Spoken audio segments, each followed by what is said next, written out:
Hello, welcome to Modern Day Debate. My name is Carissa and I am the host for this evening. We specialize on Modern Day Debate in hosting debates on science, religion, and politics, and being a neutral platform so everyone can voice their opinions. Tonight we have two master debaters just in time for Valentine's Day. We're really excited to have both of them on tonight. Vosh, he's been on here before many times, king on BreadTube, and Endernax, he is a rising star on YouTube. So both of them, really excited to have them on. And tonight's topic is going to be socialism versus capitalism. So hot topic, hot debate. Really excited to get into this. We also have both of our speakers' links below, so definitely be sure to check them out. I am actually going to give both of them a little bit of time to introduce themselves and I guess explain what their link goes to and a little bit about their channels. So Vosh, go ahead, you can start. Please tell us a little bit about yourself. I am Vosh, also known as Vosh. I'm a classical libertarian, a big fan of democracy, and the YouTuber. And you can probably find out everything you need to know about me and a lot of other stuff too, just by searching Vosh. You'll get to all the right websites. Perfect. And Endernax, please introduce yourself and also explain to the audience a little bit about your links in the description. Yeah, you can find my YouTube and Twitter probably down below. I am Endernax. I'm just basically the closest ideology I align with is Christian Democrat, Christian democracy in general. I'm not I don't really have an ideology. I don't really chill for any type of universal platform of these are what you need to do in order to have a successful society. More interested in trying to promote a stable society, a stable world, and move forward. So I have some conservative viewpoints when it comes to. Oh, I just realized. That's going to show up every time, so let me get rid of that. I have some heterodox opinions. I don't really agree with a whole lot of people when it comes to politics. I kind of am stuck in this sphere where I hate every politician, and I find small bits of common ground and pragmatic change with certain people, but I don't really ascribe myself to any particular group. Gotcha. Well, thank you so much. And the format of tonight's debate is going to be 10-minute openings. Vosh, since he is a socialist, is going to go ahead first and then followed up by Endernax. And then we're going to have about an hour of open discussion followed up by 30 minutes of question answer. So if you have a question for either of tonight's speakers, please put it in the super chat. It also helps support the channel, and we will 100% read it at the end. So be sure to go and do that if you do have a question during the debate. And without further ado, Vosh, if you want to go ahead with your open, it is up to you. Yeah, I would love to. I'd be delighted even. So I joked earlier and said that I'm a classical libertarian. In reality, the term libertarianism, the ideology which it implies, an adherence to freedom and autonomy, was a socialist ideology. In fact, I think that socialism is the only ideology capable of meaningfully fulfilling the promise of libertarianism. When we talk about socialism, we usually get caught up in discussing a bunch of ideas, systems, people, and countries, which I think have a tangential relationship to the ideas of socialism at best. We talk about our vuvuzelas and our Stalins and our North Koreas. But in reality, socialism is based on two fundamental principles, which is democratic control of the means of production, something which I sincerely believe in, and decommodification. That is to say, to take a market and to remove it from market incentives. Now, both of these elements of socialism have been practiced in essentially every developed country on Earth to this day, to some extent. There are, for example, worker cooperatives in America and in many other countries. There are quite a few in Latin America. For some reason, there just seem to be. And the goal of these worker cooperatives is to democratize the structure of the traditional workplace. The traditional firm, the workplace we are used to, is one of tyranny. That seems like a bit of a hyperbolic statement, but in reality, that's completely true. You don't get a say in what your manager does, and your manager doesn't get a say in what their manager does. It's an autocratic system, top down, with utter and absolute control invested in the CEO or the board of shareholders, whichever, and all power springs downward from that point. Whereas a worker cooperative has, well, a bunch of different systems that you can adopt. People will vote on ideas. They'll vote on implementations of different systems. They'll vote on their manager. They'll decide, which means that if a manager does a really bad job, you can up and vote them out, A lot of these decisions get democratized. And in these small pocket examples of modern day socialism, very small, we see empirical, demonstrable benefits. I'm a big fan of those empirical benefits. I like being able to defend the things I believe in with charts and numbers, not just with abstract theory. It's been shown that worker cooperatives tend to be more resistant to price shocks, better to work at, generally more profitable, more likely to survive the first 3 years of business, and, well, there are a bunch of other benefits too. It's a good system. It's one that I'd like to see explored more. And then we have decommodification. Every country in the developed world has some industries that have been decommodified to some extent. Some have public options for their healthcare, which is, of course, at least to an extent, a removal from market services. But then you have stuff like the laying and maintenance of transportation networks, not things that we pay for. I don't have a company that comes and personally maintains my driveway.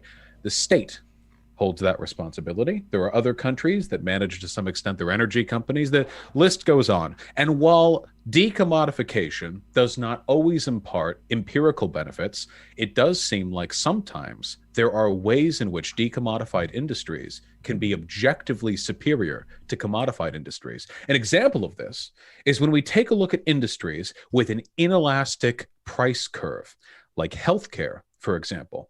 The efficiency of a free market is oriented around the belief that the supply-demand curve will adjust to respond to the demand of any given item. If demand raises, the price raises. If demand lowers, the price lowers. But with healthcare, what is the maximum amount of money that you would pay to not die?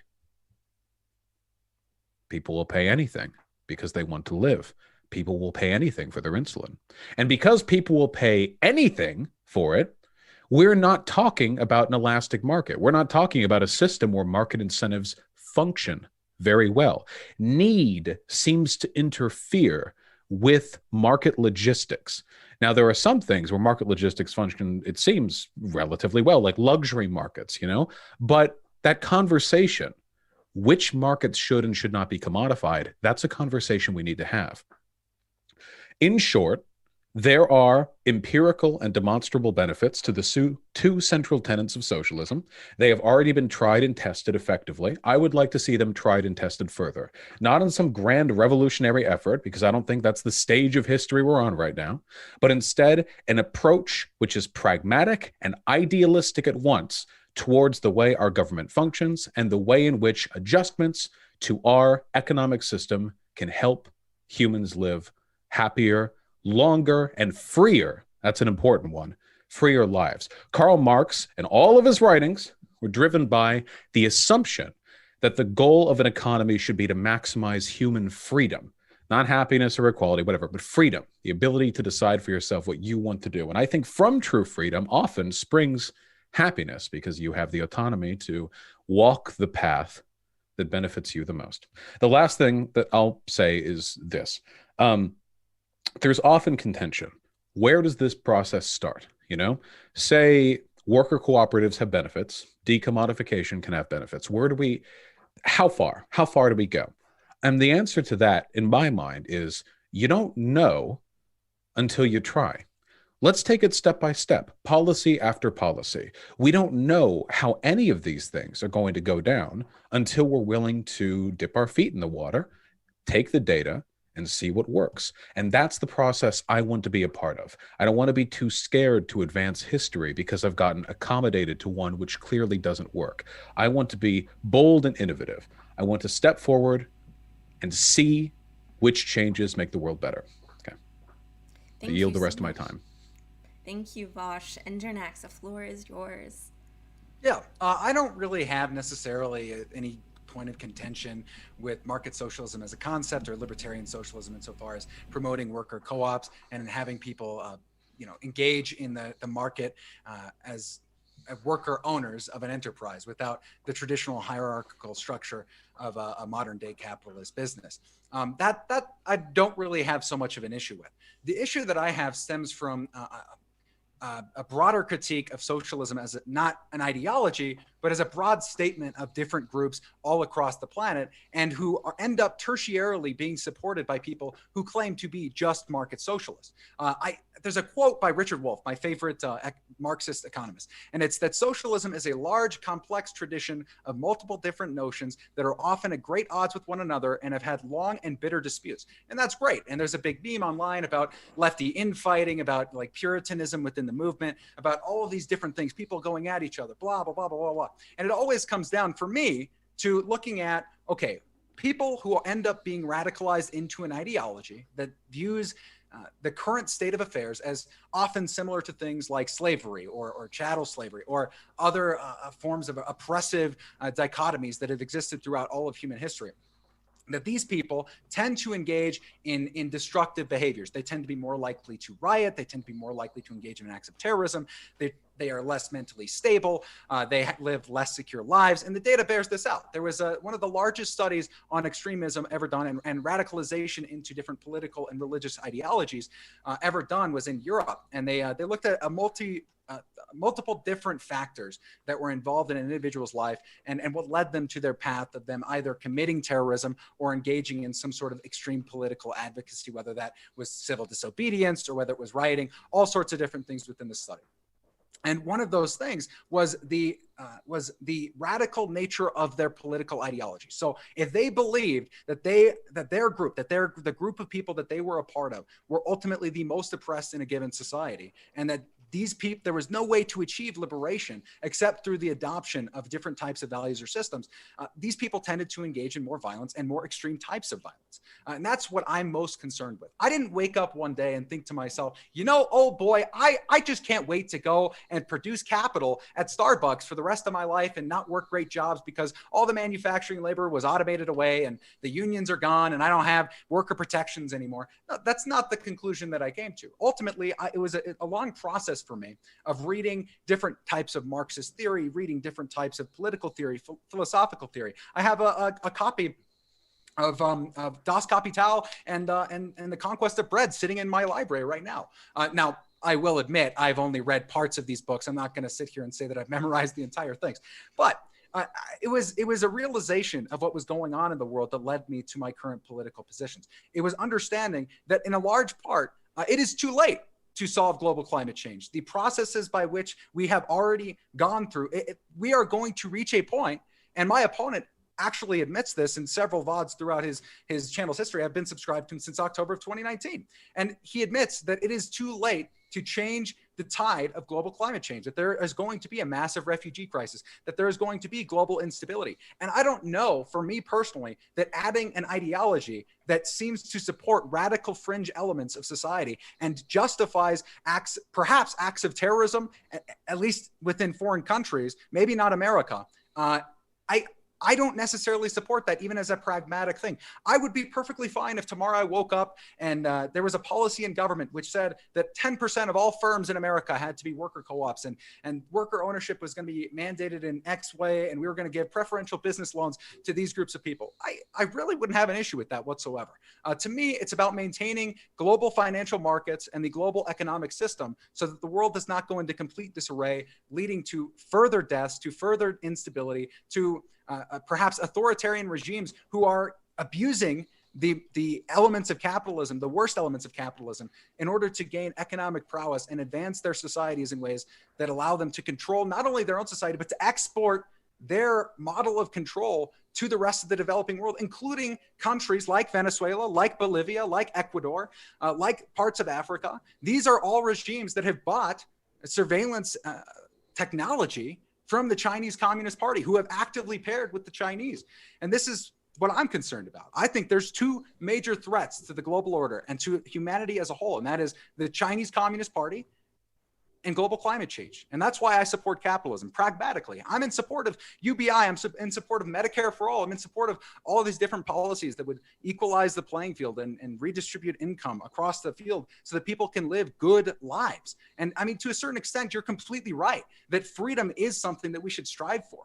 But how can we have freedom if the global economy is collapsed, America is weak, and there's a rising China that is exporting its authoritarianism across the globe? To me, that doesn't sound like something that's going to be successful. That's all I have to say. Thank you so much, Endernax. We can get into the hour of open discussion. Okay, so I wrote down those points, and we've got a few to respond to here. So your issue is a broader critique of socialism and the effect that adherence to socialism has in society rather than the individual economic principles that I have advocated for, which is fine. I'm happy to take that point. You've made the point that socialist critiques of society lead people essentially towards extremism and unhappiness. To put it a little simply, I don't necessarily think that's incorrect. I think that people who are politically radical are more likely to find struggle in their lives, though if we were to get into that, I think that'd be a pretty justifiable reaction to the position they find themselves in. But here's where we get to what I contend with. So you talk about active violence, the violence and harm which is brought about by a sort of a radical adherence to socialism. And my counter argument to that, particularly with regard to climate change, is that socialists were the ones fighting against that too, for like decades. It's a little bit weird to say now's not the time for socialist rabble-rousers to cause global disruption, when back as far as the 1960s, socialists were leading the charge in criticizing oil and gas companies for the information they were trying to hide, and corporations who were lobbying to the government. They were the ones in the forefront of that process, as they have been in countries all around the world. And we were right from the beginning. And we were called, back in the 1960s, peaceniks, and hippies, and anti-American, anti-corporate, and we were right. They were right about just about everything. And now it's like, okay, 60 years later, you were right. Okay, fine, but now we have to work together on this. The reality, though, is that we're not working together on this. Even today, with regards to climate change, we are doing vanishingly little to meaningfully address or respond to what we need to, and it's usually people on the left are the ones leading that fight around the world. Not exclusively leftists. There are liberals who engage in that critique as well, because it's gotten severe enough that even they've been able to join in on it. But originally, leftists held that torch. So I think that, if anything, an adherence to socialism is a solution, not necessarily to climate change, because I think we might be a little too late to prevent some of the worst catastrophes from taking place. But I think that socialism is a solution to the cataclysmic social outcomes that are going to result from climate change. I mean, refugee crises, hundreds of millions of people around the world being displaced from coastal communities. This is an opportunity. This is a ripe breeding ground for ethno-nationalism, for fascism. The only institutions meaningfully capable of resisting these influences, in my mind, are ones where lefties are prominent and powerful. I mean, look at what we're dealing with right now. America's been under liberal control for quite some time, and we can't do anything about a QAnon, fascist, ethno-nationalist wing of the party that now numbers tens of millions strong. We're clearly not doing enough to keep our society under control. We need to do more. And since lefties have been on the forefront of these issues for a long time, I don't see why they shouldn't continue to be, or why they shouldn't be given the reins, so to speak. Sure. So to your critique of American capitalism, I mean, obviously, hey, look, I'm a Zoomer. This is it's my hell of a world that I'm going to have to live in. You Boomer types, I know you're like, turning 40 tomorrow. You're going to be out of this planet, and it won't be necessary anymore for you to worry about things. But my gripe, right, is also with billionaires or the oil market or people who polluted our planet, because they needed to extract certain financial incentives out of the economy. I completely understand, and I agree with that critique. I think that these people should be taxed higher, that they should have higher wealth taxes, that they should be monitored to a greater extent, so that they can't do the things that they were doing before. my critique is inherently this, that socialists, especially anarchist socialists, who would engage in the type of violent behavior necessary and admitted to by most socialists in the world, that there needs to be some sort of revolutionary action, that reform is not enough, and especially within social democracies. I often hear from socialists or socialist types, libsocs, etc., that social democracy is a place where you're going to get stuck forever, that ultimately these people who live in social democracies don't care necessarily about the whims of the global south and the poor around the world. I don't think that that's true. I think that there is a nature inside of people within these regions that, you're right, will ultimately turn to right-wing violence, will ultimately turn to right-wing radicalism. And that's what I want to avoid. And I don't think that you counter that, in my mind, with the promotion of another radical ideology. Instead, you try to bring together the group of people that is straining apart. I think, I was in, I went to university for criminal justice, which I hated most of, but I took criminology and a lot of sociology classes. And you learn about like anomie theory, strain theory, basically French sociologist, I forget his name. Anyways, doesn't matter. The point is that these theories basically point out that as a society stratifies and as people, there's a lack of social cohesion, that more crime is committed and there's going to be all sorts of different problems. And I'm not going to get in depth with these theories, but what I will say is that you're seeing that right now within Europe, and they barely had 1 million climate refugees right now. Well, most of them were displaced mostly due to war, but look at the Alternative for Germany party. I mean, this is supposed to be the bastion of the West, the place where liberalism has succeeded the most. And that these things, the idea that you're going to solve the collapse and the deterioration of these societies by introducing leftist thought is kind of a joke to me. I think that you're just going to continue this strain that's already existed, and that these institutions are going to continue to collapse. And so when the time comes, they will be ripe for the picking for fascists and Nazi types to come in and say, listen, all of these climate refugees, they don't look like you. We've already organized around our identity. We already have plots of land basically set out for all of these different ethnicities that were decided, 50 years ago, 60 years ago, 100 years ago, 200 years ago. And we're going to protect you because you're scared right now that you're going to lose everything.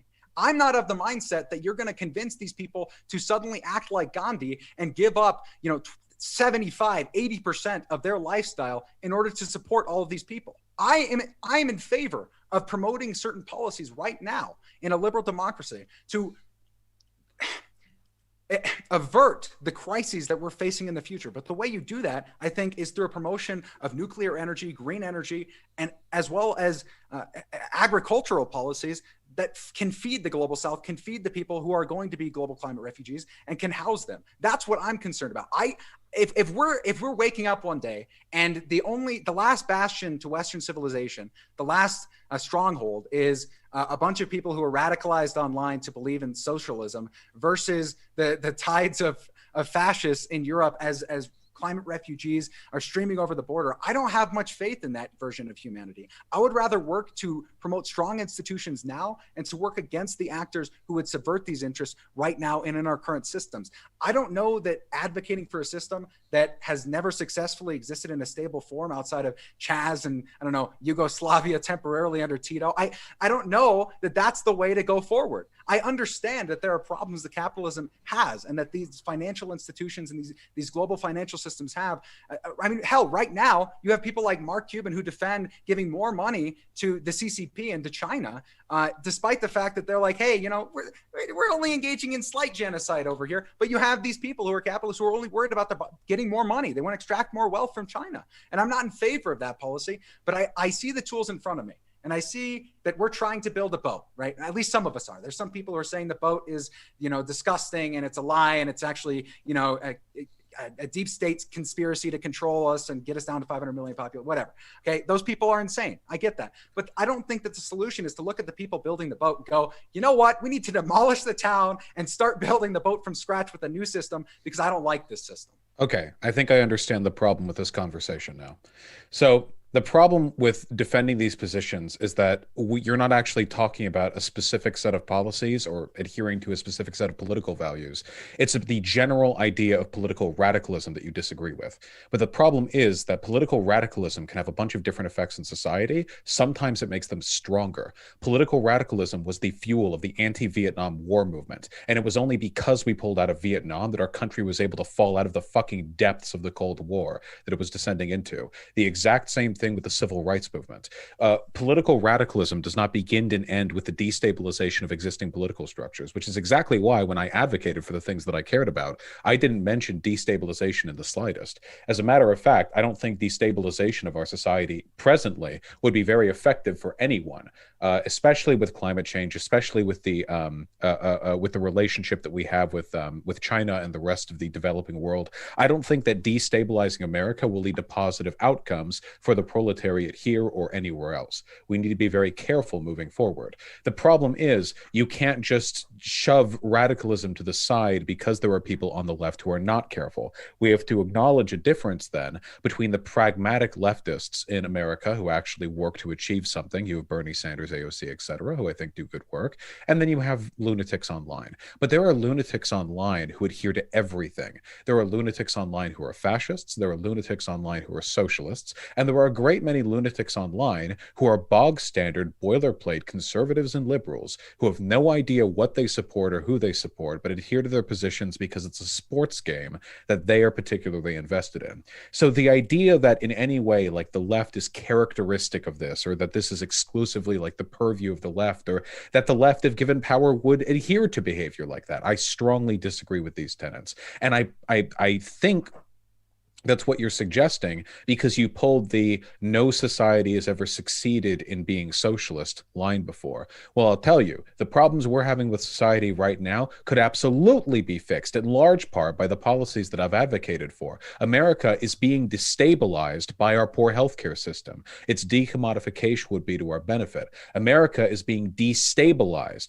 by the way in which we give so much private power to the energy companies. Selective decommodification could be to that benefit. America is being destabilized by the rampant growth of suburbia and by the lack of suitable public transportation in our major cities. If we decommodified those systems, we could improve it. And likewise, it was the autocratic relationship between the bourgeois and the proletariat, the traditional firm, that led to a lot of the problems we're dealing with right now anyway, because society is largely controlled, not entirely, but largely controlled by a very small group of people who are unique in that their collective power is derived from the fact that they own enormous industries, they generate wealth from those industries, and they are not only wealthy and powerful, but they have like a specific and selective relationship to our economy, which separates them from the average American. And these are the people who we give power. I think the people in power should be representative of the average American, which is exactly why I want to flatten the board, crunch the pyramid, when it comes to the ways in which our economy selectively prefers people. But none of this is destabilizing. If handled appropriately, I think all of these are stabilizing. I think all of these bring society to a more effective and equal state of equilibrium. Okay.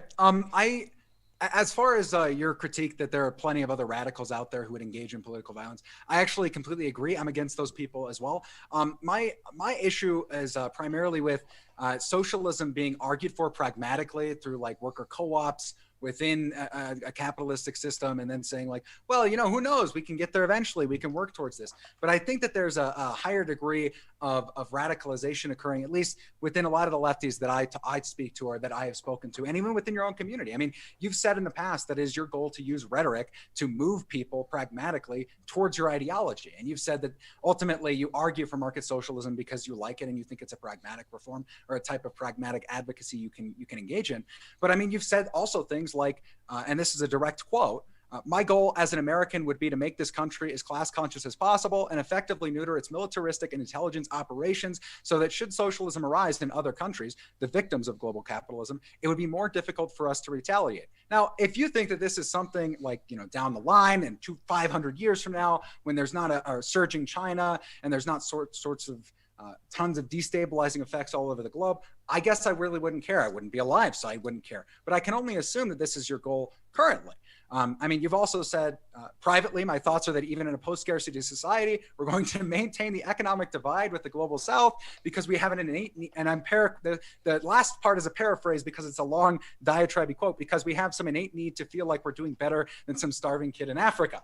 I tend to think differently of people. It's interesting to me that socialists and left-leaning people tend to engage in less charitable activities than individuals who are conservative or liberal even, but whatever. I guess I don't care that much about this prescriptive value statement. I tend to believe that in a post-scarcity society, we would be concerned with alleviating the needs of the impoverished in the global south.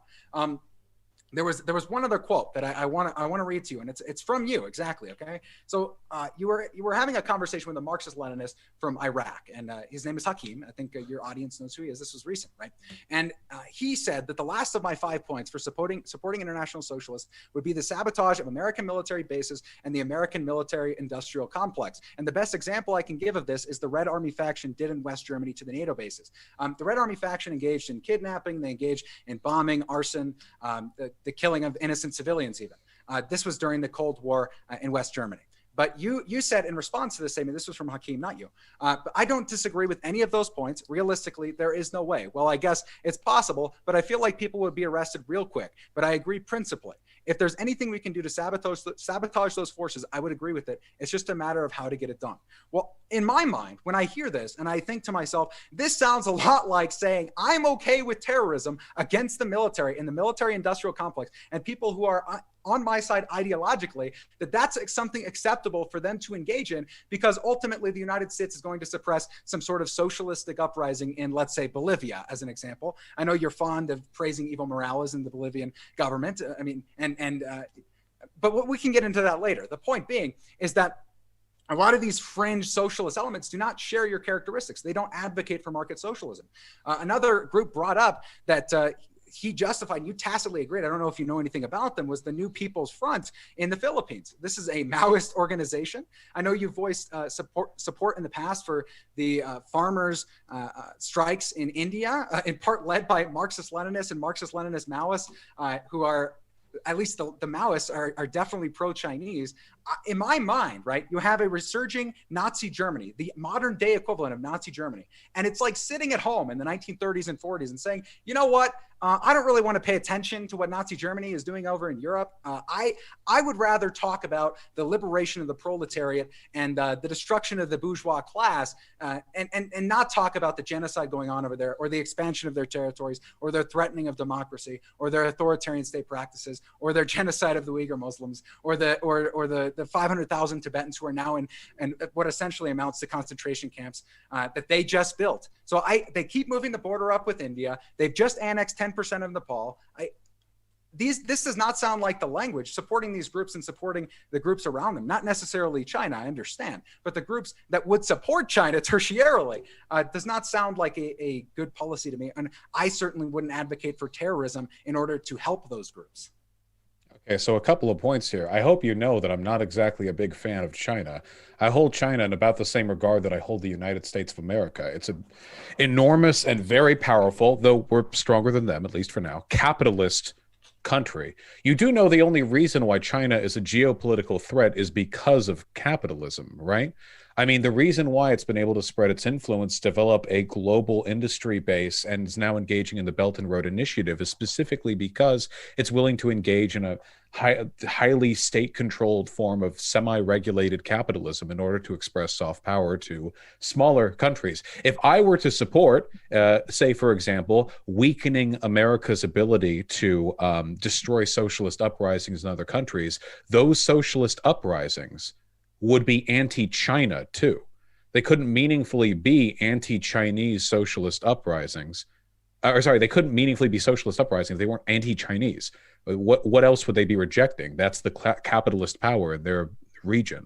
There are Maoists who operate around the world. Not all of them are pro-China. I don't know if you know this, but Dengism is not exactly Maoism rebranded. I mean, there's been a pretty concerted effort on the part of the Chinese government to undo a lot of the influences that Mao had on there. First of all, I don't like Mao, just to be perfectly clear, but there are a lot of influences against Mao that have worked within China, up to and including something of a soft second cultural revolution, which has led to them essentially undoing the first one where they drop all of the ostensibly egalitarian principles that Mao advocated for, again, not a big fan, and have begun venerating old cultural artifacts of ancient China, rather than doing what Mao wanted to do, which was stop venerating the past, stop venerating tradition, let us move forward together. Modern Dengist China is taking the alternate route, more conservative, more capitalist, less socialist.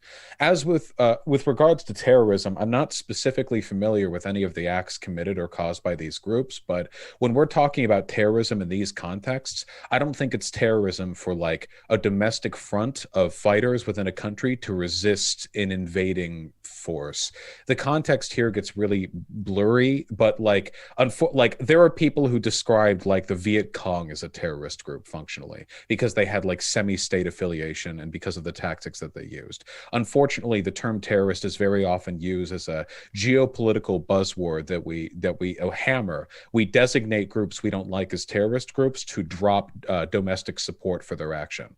That's not to say that all forms of what we consider to be terrorism are equal. I would say that virtually any time an act considered terrorist is committed, it's almost certainly a bad thing. But sometimes these terms are undeniably used in bad faith. So I would be careful with the politicization of this language. It seems to me like you're very concerned with political violence and you're very concerned with the types of people that I associate with. I do agree that there are plenty of socialists who would lead our country down bad paths.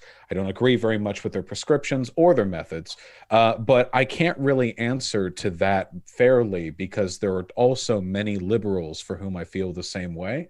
And I could make that argument against you, that a social democrat, by way of being a kind of liberal, may have some things they like, and there may be some things they do that I agree with, but there are plenty of people who make social democrat anti-socialist arguments, and those anti-socialist arguments end up leaning people towards neoliberalism or towards conservatism. At the end of the day, I can only really answer for the arguments that I hold and the extent to which I hold them. And I think I do fine in that regard. The last thing that I want to say with regard to political violence is that I don't care about political violence. Political violence is everywhere. It is saturated in our air and our ground and our water. The political violence that we tend to talk about are usually individual acts of violence committed stochastically, but they pale in comparison to the violence committed by the state. Nothing that any leftist has done in America altogether through all of American history even comes close to the political violence of slavery or the police state or of the opiate crisis caused by reckless pharmaceutical companies, or by the death and harm caused by Wall Street malfeasance. Political violence is, again, another politically charged term that we designate others with. We assign it to people whose engagements we don't like, when in reality, usually it's used to describe people fighting against much larger and much more devastating forms of institutional violence. Yeah, absolutely. And I mean, this is, in part, the reason that I say that China is the largest threat to global democracy and to humanity as a whole. They're outsourcing right now. I don't know if you're aware of this. Their surveillance technology, they've developed this over the course of time in order to keep tabs on their population.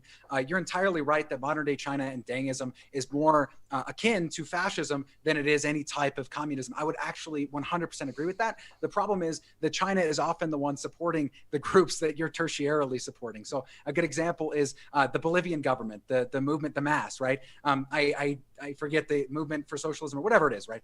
Evo Morales' government. Back in 2016, I believe, they got in trouble because they started talks with the Chinese government to sell them not a controlling stake, but 49% share in one of their largest lithium mines, which China needs for its updated technology systems. And because of this, a lot of the unions and co-ops who produce about 30% of the country's global exports as far as rare earth minerals goes, they had a huge strike. There was over 100,000 members who were striking, and then the government stamped in, started clamping down on them. The union ended up assassinating a government official, and the Morales, actually, this was in 2016, I believe, arrested one of the union leaders. I'm not sure exactly what was the outcome with that case, but they stamped down on a lot of the liberties that were given to the co-ops and oppressed the co-ops and the unions for this energy sector in their economy. I have a link for that as well if you'd like that. But after this, right? After this, the talks began. I think it only came about recently with the reinstatement of the Mao's government, was the actual sale of the not controlling, but again, 49% stake in the lithium reserves in that country. I'm sorry, the lithium mines in that country, the largest mining group. Anyways, the point being is that it was the socialists in these countries that ended up selling the rare earth minerals to China. And not only did they do this, but they also began talks about instituting a Chinese-based security firm surveillance network into their country, and paid, I believe, a Chinese firm $200 million.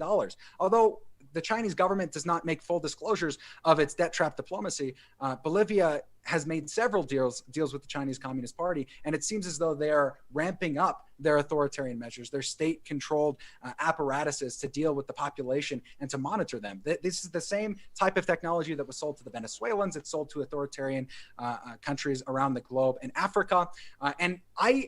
Fundamentally, I think I agree with you that the bigger impediment to our freedom and our liberty and humanity as a whole is state power, that the state violence that can be enacted on us from an authoritarian government or authoritarian control over our economy or our way of life, that these things we have to really worry about them. I just don't see how international socialism, that these groups that end up being very authoritarian just by the very nature of the environment that they exist within, ultimately they justify all sorts of authoritarianism based on the concept that the hierarchy is unjust and that the capitalists have rigged it from the start.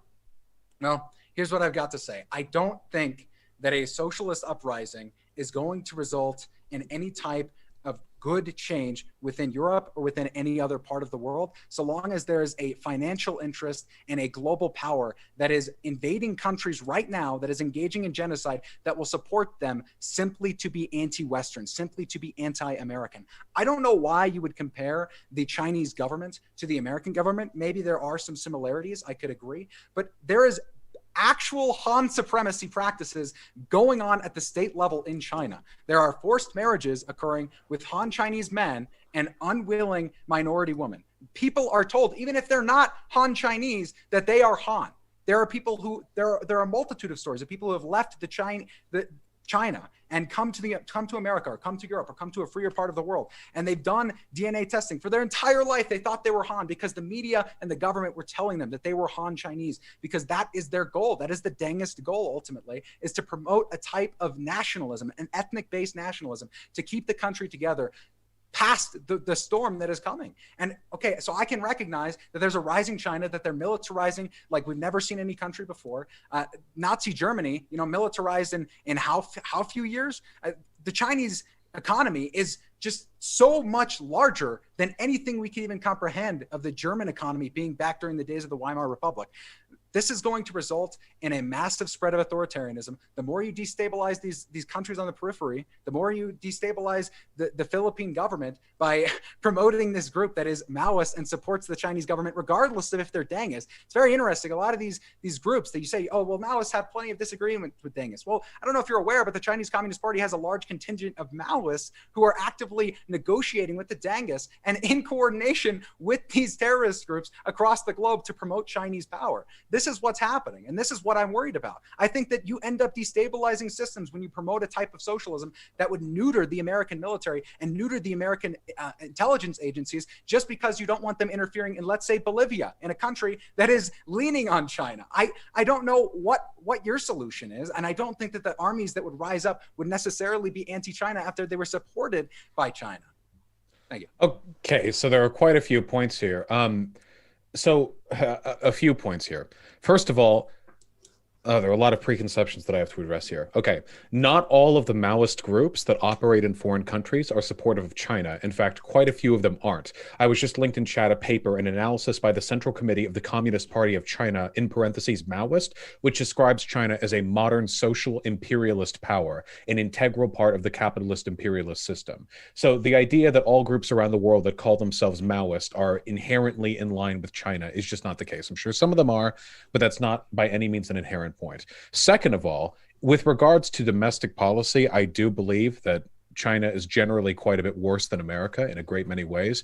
When it comes to foreign policy, I think that America and China both have significantly negative impacts on the world through choice, through their own decisions, because it enhances their own power and because it is beneficial to certain groups of people within both of their countries. So when you say X is bad because they ally with China, what's the alternative? Allying with America? I don't know if that's necessarily something that I agree with. I mean, this is just a realpolitik thing. Bolivia knows that they're not going to be able to get any security or safety under the wing of American hegemony because Bolivia is currently run by socialists and America is fervently anti-socialist. China is anti-American more than anything, so they're willing to support Bolivia because in doing so, they cheat America out of a strategic potential ally and a set of resources. But that's just realpolitik playing. If we want to prevent that from being a problem, we should make America less anti-socialist. Maybe then countries like Bolivia wouldn't be willing to sell themselves out to China in response. You keep going back to this like destabilizing force rhetoric, but there are certainly groups in foreign countries that engage in this behavior, but when it comes to the developed world, I just don't think anything that I'm prescribing would come to meet that definition. As a matter of fact, like I said earlier, the reason why China is able to do X and X because of capitalism, the reason why China is able to do everything they're doing right now is in large part because our relationship with the global South has created a power vacuum. We never developed the global South. We kept them from developing because it's cheaper for our industries to make sure that they have millions and millions of unwashed, desperately poor masses to fill up sweatshops. But that leaves an economic vacuum. They could develop further than that. It's totally possible. We have the time, resources, money, intelligence. We have everything, or they have everything, I should say. All they don't have is the market incentive because we're here. We're the ones paying them. If China comes along to, say, Africa and says, hey, this sucks, maybe we can improve things a little bit. You know, maybe you come work for us and we'll give you a better deal. That's our fault. American neoliberal policies abroad have directly led to the conditions which has allowed the comparatively poorer China to exploit and take advantage of these countries. Capitalists dug this hole. If socialists had been in charge, or if at least if they'd been more prominent, if America had dealt with the global South more fairly, China wouldn't have been able to get away with any of this. And now we have to reap the consequences of what we sow. I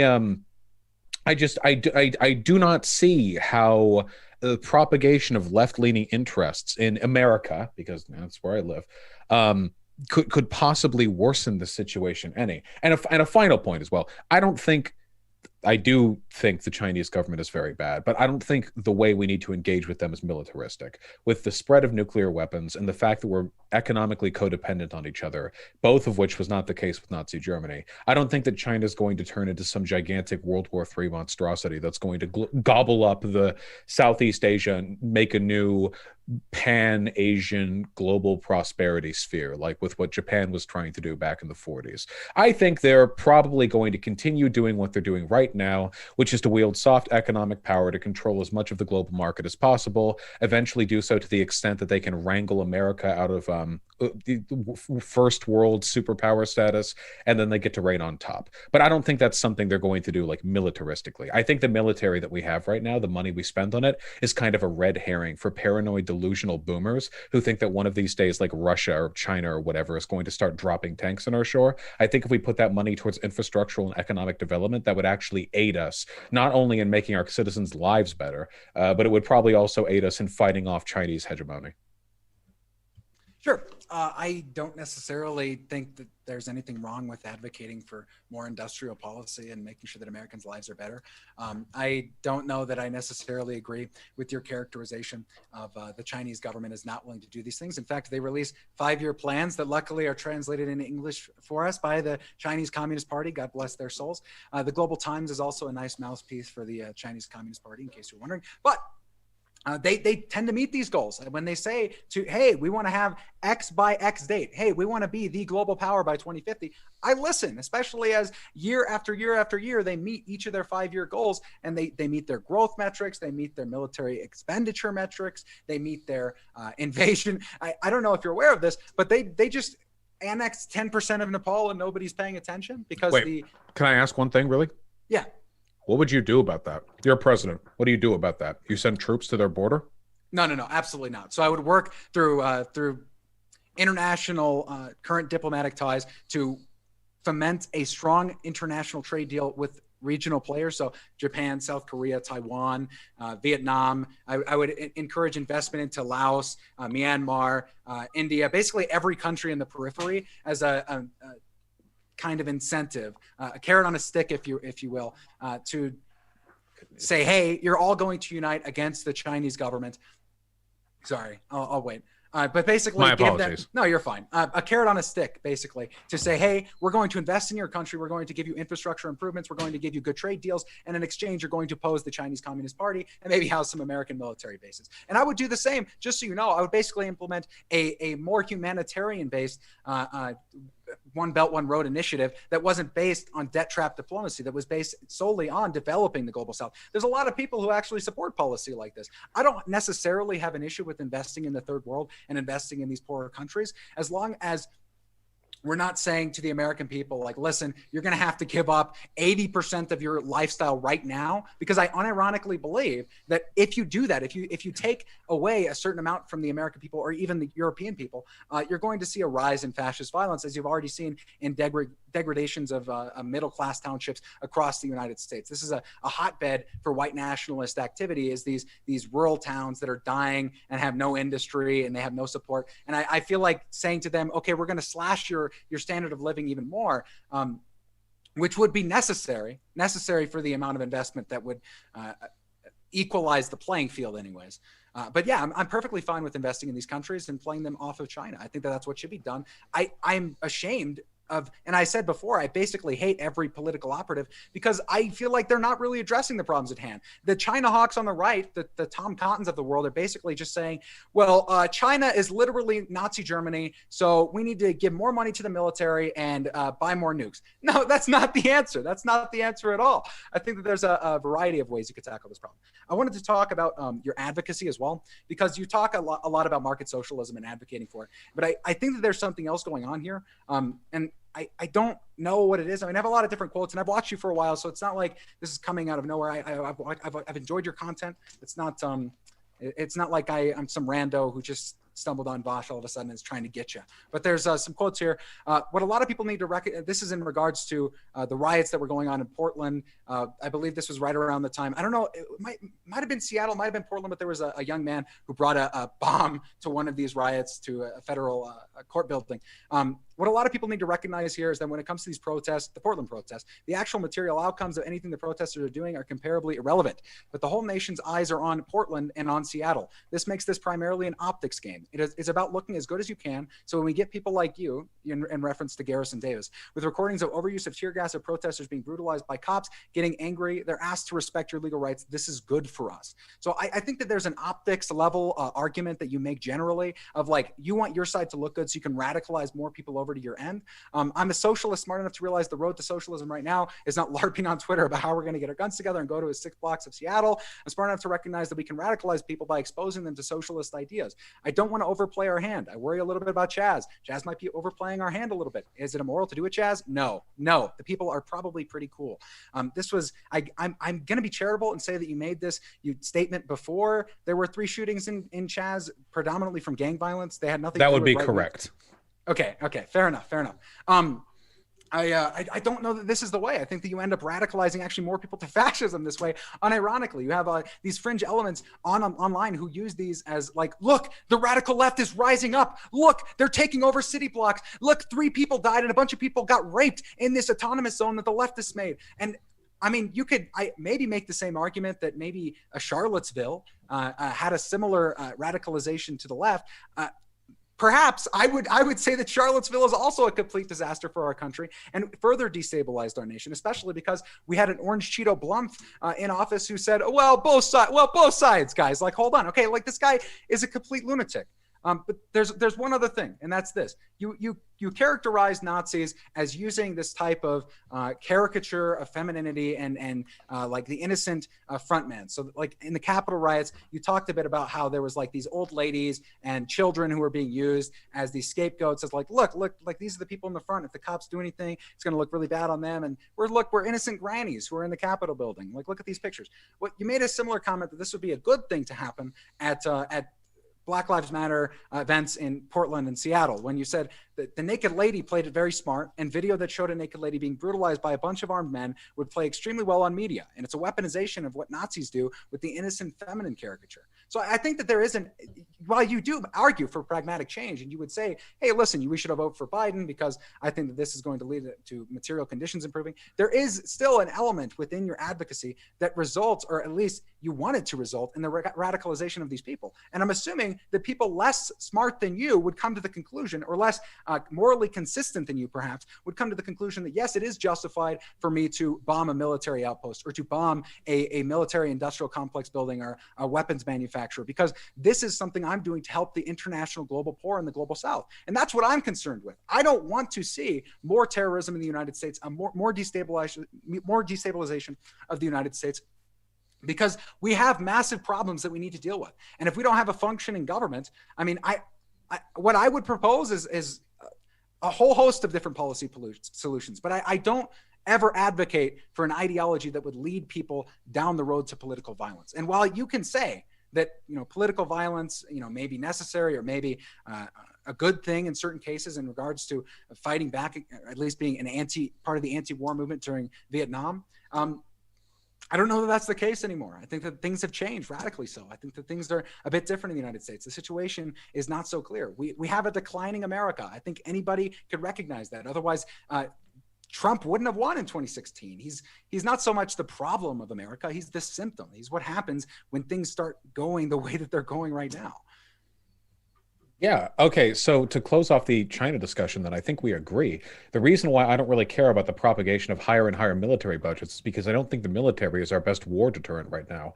It's nukes first and foremost, and we have those. We pay for their upkeep, and then we have trade deals and military bases, of which we have far too many. But selective trade deals and military bases, if placed appropriately, can do far, far more to deter war than any actual large standing military ever could. If anything, like, the existence of our large standing military just feels like an ongoing posture, a thing we keep because we think we should keep it. Because there are people, a great many of them, some of whom are elected officials, who seem to believe that having an unnecessarily large military is beneficial for its own sake. And I think that's silly. Those hundreds of billions of dollars can go to something more useful, something more stabilizing. With regards to the optics game, I mean, optics is how you manage anything and everything with regards to political, not just radicalization, but just moving people in any direction, even liberals. I thought that Charlottesville was great for us. It was the beginning of the decline of the alt-right online because they made themselves look like what they were, which was a bunch of LARPing buffoons. And likewise, the attack on the Capitol on the 6th has polarized American discourse, plummeted Donald Trump's approval rating, and right now Biden apparently has the highest approval rating of any president has had or maintained for the past 4 years. I hope I'm not misremembering that stat. He has an anomalously high approval rating. Yeah. It seems like generally speaking, when you have these big fuck-ups from the far right, these big optics disasters, they're good for us. They don't accomplish much on their own. And I felt the same way about Chaz. I said that pretty much from the beginning. Now, I do think the people there are generally good people, gang violence, murder, rapes aside. I think that, because there were thousands of people there in and out over the course of Chaz's existence, and I imagine a great many of them were just over-earnest college student socialists. And you know what? God bless them. That said, I'm not a big fan of the practice because I don't think the outcome of Chaz could have ever been anything other than a police breakup or a quiet and pathetic dissolution, which of course kind of ended up being what happened.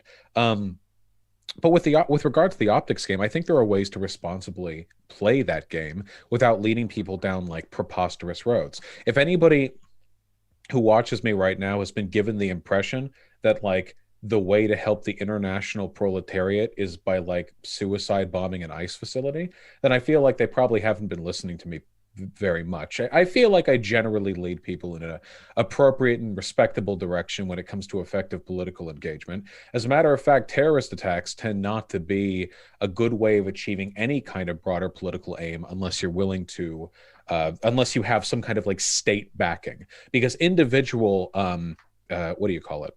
Stochastic acts of terrorism are usually just end up being a media circus to condemn the political ideology behind, which is why, you know, every once in a while we have some Nazi terrorist. You know, we have the guy who drew into the crowd at Charlottesville. We had the Christchurch shooting. You know, we have stuff like this.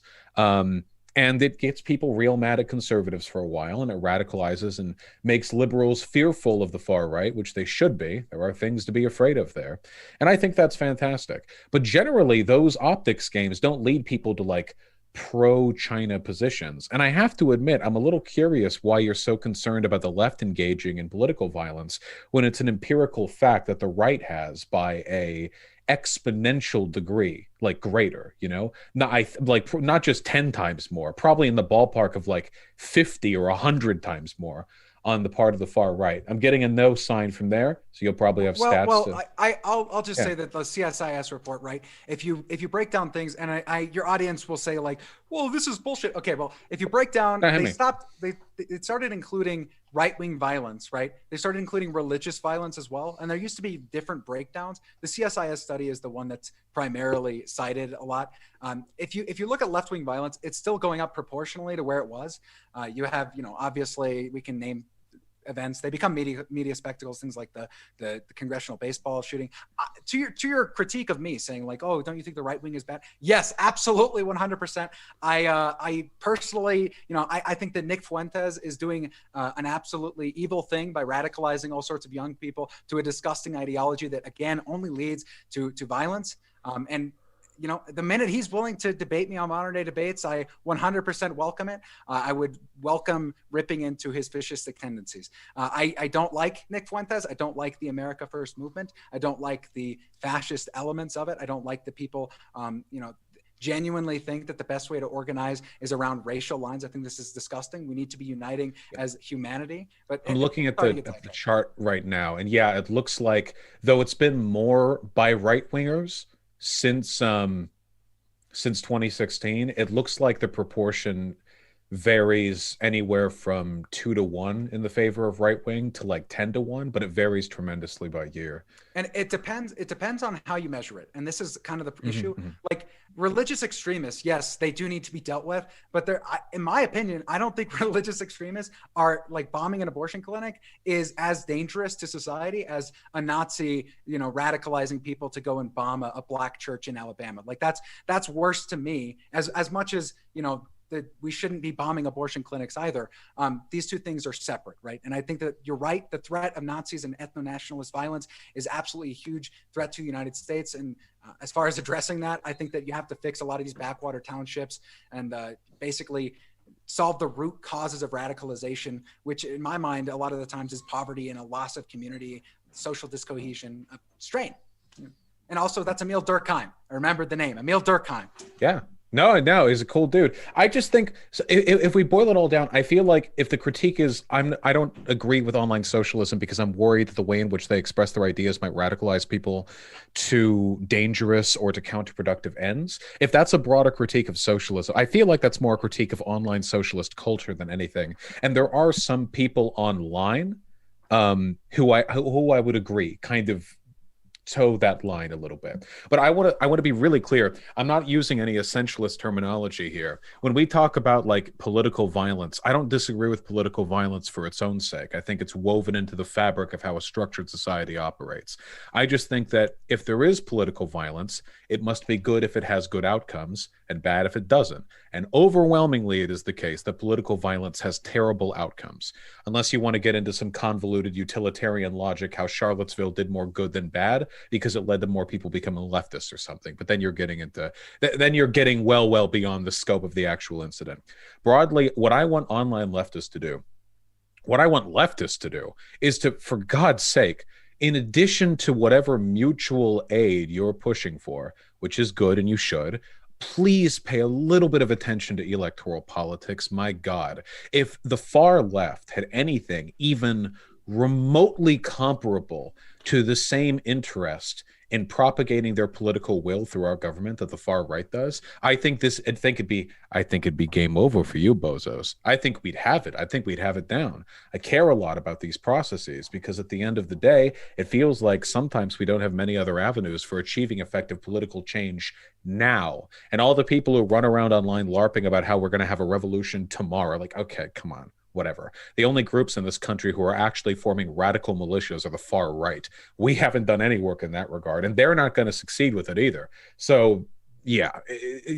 But I don't think these are critiques of socialism. I think this is a problem with a post 9/11 online left that doesn't know how to handle itself because it has become completely disillusioned by electoral politics, and it doesn't have the same elders, the same community leaders, the same figures that it needs to pull them towards an effective advocacy for their political positions that the right does. All the big heroes of the right, not the alt-right, but the broader right, these people have been around for ages. They have a great deal of institutional legitimacy. They're all dinosaur white guys, and they've been doing what they do for a long time. We had Bernie Sanders. And Bernie Sanders is an old man, and he's going to die soon. And frankly, there are still a lot of the online left who can't even work up the muster to get behind somebody as pragmatic as AOC.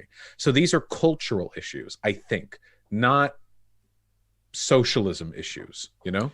I don't really have anything at all against reforming to socialism. I think that if you want to organize group people around this idea of a more equitable distribution of wealth, that's perfectly acceptable to me. My primary concern is that, again, it is the times that we live in, right? I'm a Zoomer, so I was born into this mess of a world. I'm going to have to deal with the effects of global climate change. I'm going to have to deal with the rising China, and it's my kids are going to be left a world that ultimately is up to me and my generation and your generation too, Vosh.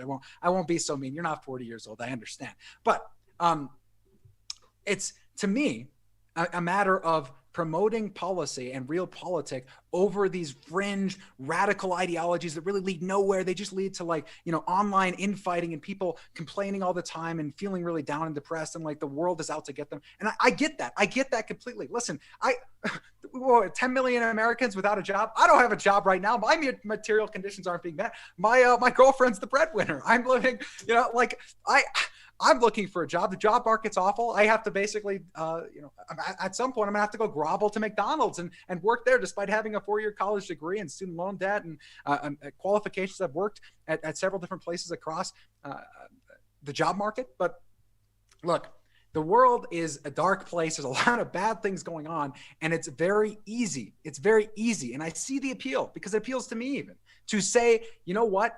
The world is screwed. I need to join my extreme side and say, this is the truth. This is the ultimate ideology, and advocate through that, through whatever means necessary. And I came to a conclusion in my life through political discovery over the course of many years where I was like, this is not the way. This is not the way forward. This is the way to destruction.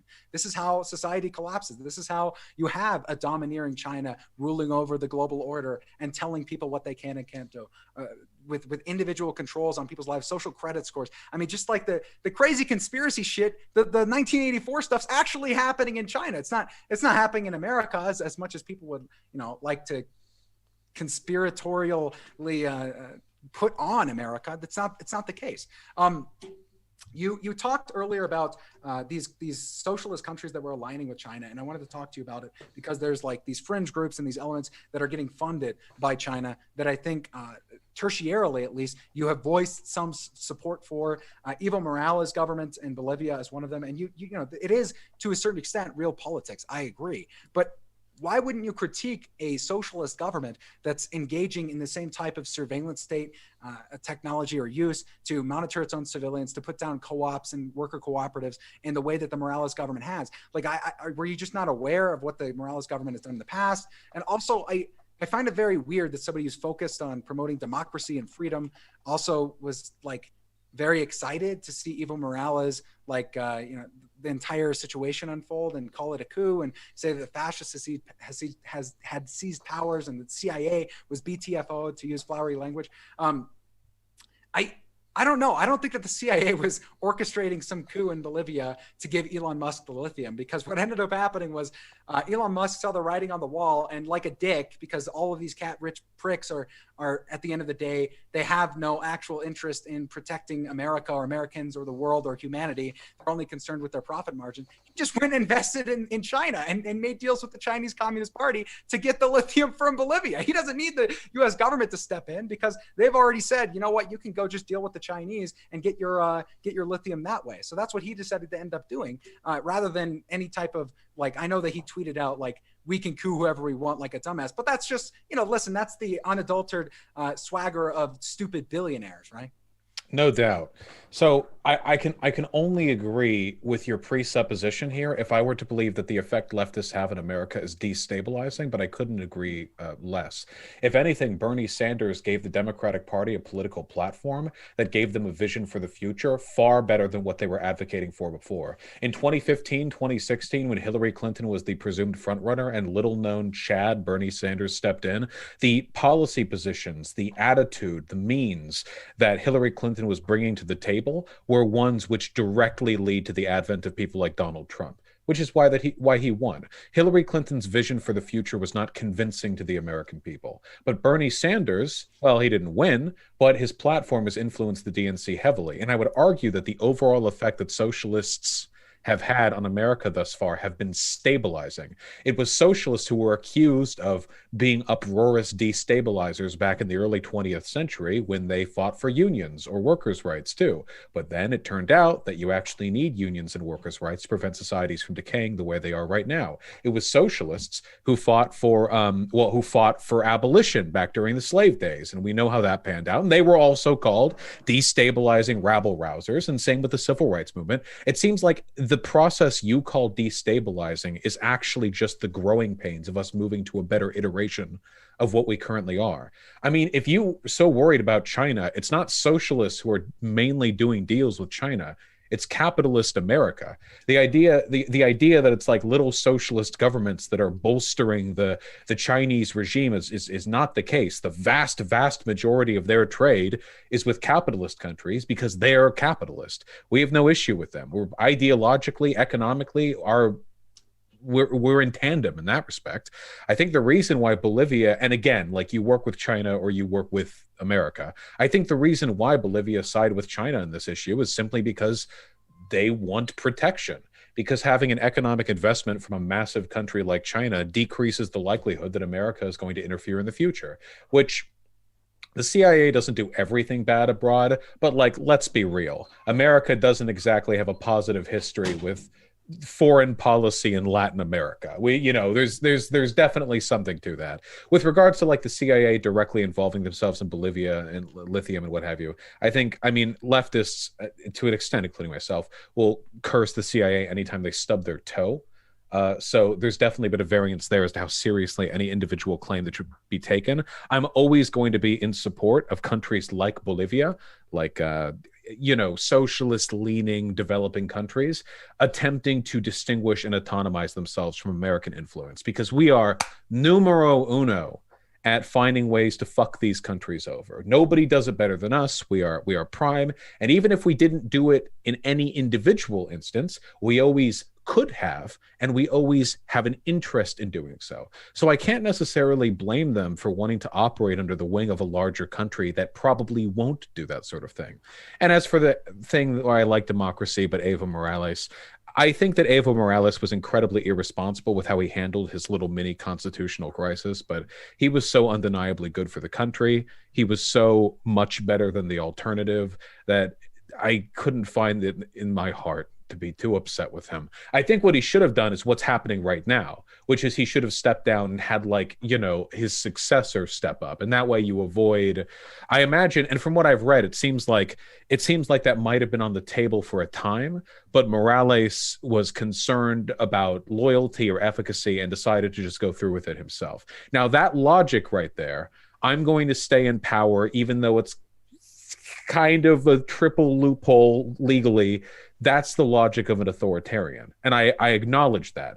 But in a utilitarian sense, if you have to meander between jimmying up the constitutional works to further the presidential term of a person good for the country, or allow like an autocrat in nature take power otherwise, I think things get a lot more complicated. I think it was a mistake, though. I'm glad that he's doing right now with another member of the party taking the front lead. I think that's very preferable. I'm extremely excited to see where Bolivia goes in the future. I mean, I'm just some small nobody, so there's no way you could know this, but I'm basically known. People hate me. I mean, the fascists hate me, the communists hate me. Everybody kind of just hates me in the political sphere because I'll go on these political panels on Twitch or on YouTube or whatever, and I'll punch right and I'll punch left. I punch basically everybody on the panel.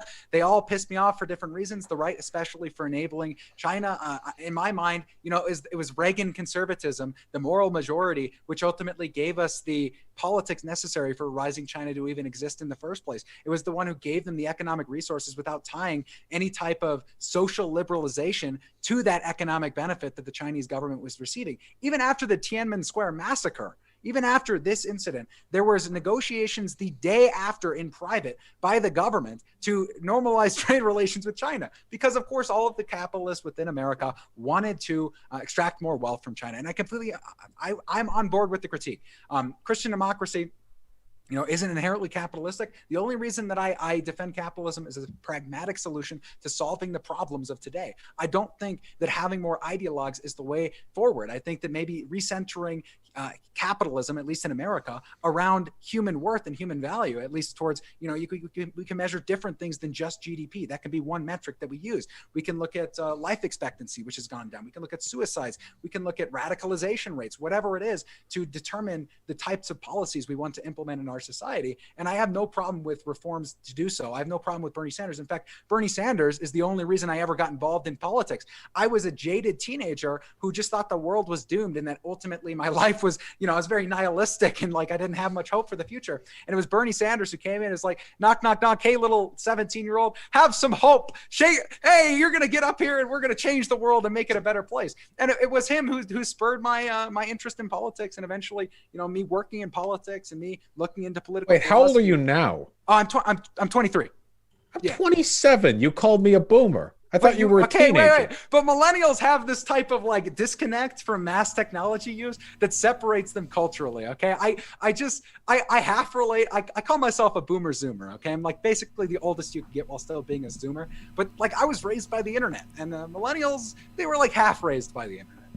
Okay, I have some pretty vivid memories of me being 10 on Newgrounds, but yeah, okay. Zoomer, go for it. One more level for me personally. So, I think the last thing that I'll mention, in my mind, I've said this before. I think that China is the modern day equivalent of Nazi Germany. That what they're engaging in Xinjiang is ethnic genocide. That they're promoting. Basically what the equivalent of white supremacy for their region, Han supremacy for their people, that they're a totalitarian dictatorship hell-bent on world domination. They admit as much in their 5-year plans. They say, hey, this is what we want to do. This is how we're going to do it. We're going to gain control of these industries. We're going to advance in these industries and thereby take up more global market share and influence these countries over to our way. And they're doing it with disproportionately and sadly not just socialist governments, but they're doing it with authoritarian dictatorships. They're doing it with places like Greece, which has suffered from massive amounts of destabilization. But Portugal is a good example of a country that's ruled by a socialist coalition. It's the Socialist Party, the Communist Party, and the Green Party who have a coalition government in Portugal. And they're the ones blocking the EU condemnations of what's going on in China and their human rights abuses and their oppression of minority populations within their society. This is the problem for me as I look around and I'm like, these people, while yes, they may advocate for systems that would seemingly give more equity to people, more wealth distribution, and make people's lives better, they're also working with the world's modern day equivalent of Nazi Germany. I don't know that you would say that, well, listen, if there was a libertarian socialist government somewhere in the world and it collaborated with Nazi Germany, that government, listen, what was their other option? America would have quashed it. That seems like a cop-out. Well, that's just real politics. No, it's not a good thing to work with these people. If you don't mind, if I could just jump in really fast, Vosh, if you want to respond to that, and then Endernax, if you want to respond to Vosh, since Vosh went first, Endernax, you can end, and we can go into Q&A. Is that good with both of you? Yeah, I mean, I don't have much more to add. So honestly, if after he responds to that, we could just go to Q&A. Okay, sounds good. Unless there's something crazy, then I'll jump in. Probably nothing too crazy. Yeah, so then, okay, my concluding statement then. So I don't think that political engagement should be defined, or the worthwhileness of political engagement should be defined entirely by how effectively you're opposing China. I think that the country is a bad country, I think it should be opposed. I think it's an autocratic, capitalist, imperialist nation. But I think there are other elements of moral worth with regard to political engagement. But if you want to fight China, then I say we do this. We need to advocate for strong social democracy within this country, because that is a stabilizing force. It will prevent far-right radicalization, and this is something that traditionally the left has been at the forefront of. I think that as America is made to be slightly less destructive around the world, then leftists will be less inclined towards a sort of general anti-American allegiance towards China.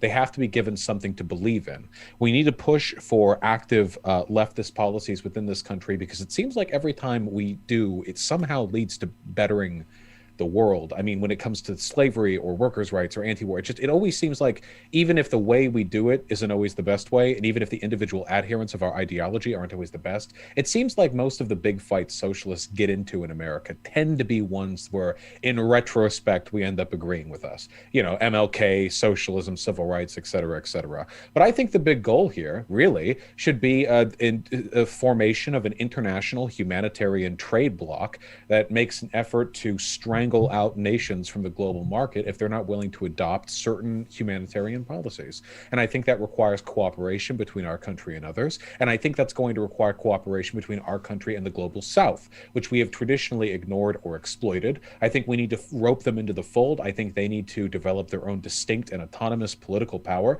because otherwise we essentially leave like 2/3 of the world's population open to being swept up by China, who, in their practicality, absolutely is willing to work with them, is willing to give them better deals. I think that we have cost ourselves. Our relentless pursuit of neoliberal global policy has led to a realpolitik which is not in our favor. I think that, and I think that's the long-term goal. And eventually, ideally, you know, we can crunch China into adhering to these policies as well. Now, this isn't to speak of responding to China with regards to the treatment of the Uyghur Muslims. Any sort of broad international trade response, that's not going to happen fast enough. With the Uyghur Muslims, that's a more immediate and more severe situation. And to be honest, I don't know what we can do about that. We obviously can't engage in a ground war for like 40 reasons. That's not an acceptable option. And I don't think we have the economic leverage to force them out of that behavior unless we were willing to accept severe domestic sacrifices. I don't know. We can't PR shame them out of it, because the extent to which the Chinese government controls internal media is, you know, it's difficult. But I don't know if that's a capitalism versus socialism issue. That should just be a pro-human versus anti-human issue. I don't have a solution to that. I doubt anyone out there has a great solution to that either. So in summary, I think that a responsible promotion of socialist ideals will be effective not only in stabilizing our country, but in promoting a political environment which would help us unify against Chinese aggression and expansionism. And it would also have the side effect of making America better too, which is also good, because I'm also not a big fan of us or the things that we do, you know. I mean, the Uyghur Muslim situation is pretty terrible, and that's recent going on. And, you know, Mao's China killed how many people? But if you look back on all the stuff that America has done as well, both the overt deaths of our wars and the implicit deaths caused by poverty that we benefit from perpetuating, I think that we deserve quite a bit of criticism ourselves. To what extent, I don't know. Both should be fought against. It's my opinion. Can I ask you a question? Do you really believe that 30% of the Republican Party would support slavery in the modern day? Because that's a quote. That's a quote. If it was like modern day, like you just rope up all black people or whatever, no. But I think that if it was like, hey, we have these asylum refugees here, you know, they don't want to be deported back to their home country, so okay, here you go, here's a new slave charter, and you sold it the right way, I think, yeah, 30, maybe even more than 30%. I do believe that, yeah. All right, well, I think if you sold it to them well. I think that's the language itself, right? Like, there's something obvious. There's something implicit in the nature of somebody being, like, willing to support slavery, or being a person, like, saying that these are their values, or implying that these would be their values in a certain situation. That's, like, in my mind, actually most of the problem with left-leaning ideals. I want Medicare for all. I want a system where, Mima's not going to die because you can't afford her cancer treatment payment, right? I want a situation where, people are supported by a welfare state that cares about them. In fact, in my opinion, I think that a stronger welfare state is probably the way forward for enabling entrepreneurship and giving people the autonomy and the ability really to just come up with whatever creative shit they want to. I mean, the reason businesses fail is because, the reason that there isn't, we aren't the leader in entrepreneurship in the world is because people are too nervous to start their businesses because they think they're going to go bankrupt or their lives they're going to be out on the streets, they're going to be poor. I agree with all of these things. So I don't think that there's anything wrong with advocating for left-leaning ideals because, well, I advocate for them. It's mostly the radical elements that I witness when I'm told like, hey, Endernax, you're a fascist scumbag because you support accepting Hong Kong refugees, and what China is doing is actually just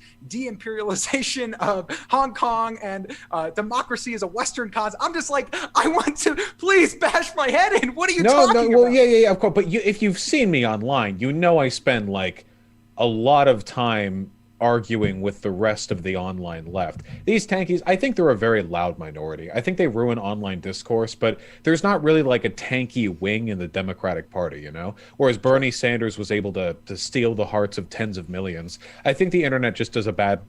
Well, actually, I don't know if I would agree with that because I actually think that the online right is fairly representative of the IRL right. Because the IRL right, as far as we know through polling, actually does seem to be fairly fucking crazy. But the online left, if you poll them, it's like, yes, the glory of Dengism, may it wash over our shores. And then you go and look at the real left, and literally nobody believes that. So I don't know, Fun anecdote to end on, by the way. My immediate family are all Republicans. They're all conservatives, all very good people, of course. In 2016, they all said if Bernie Sanders was the nominee, that they would have crossed over for the first time. They were one-issue voters on abortion, and they were willing to ignore that issue in the 2016 election to vote for Bernie Sanders over Donald Trump because they thought he was a horrible person. Now, I will say they have officially...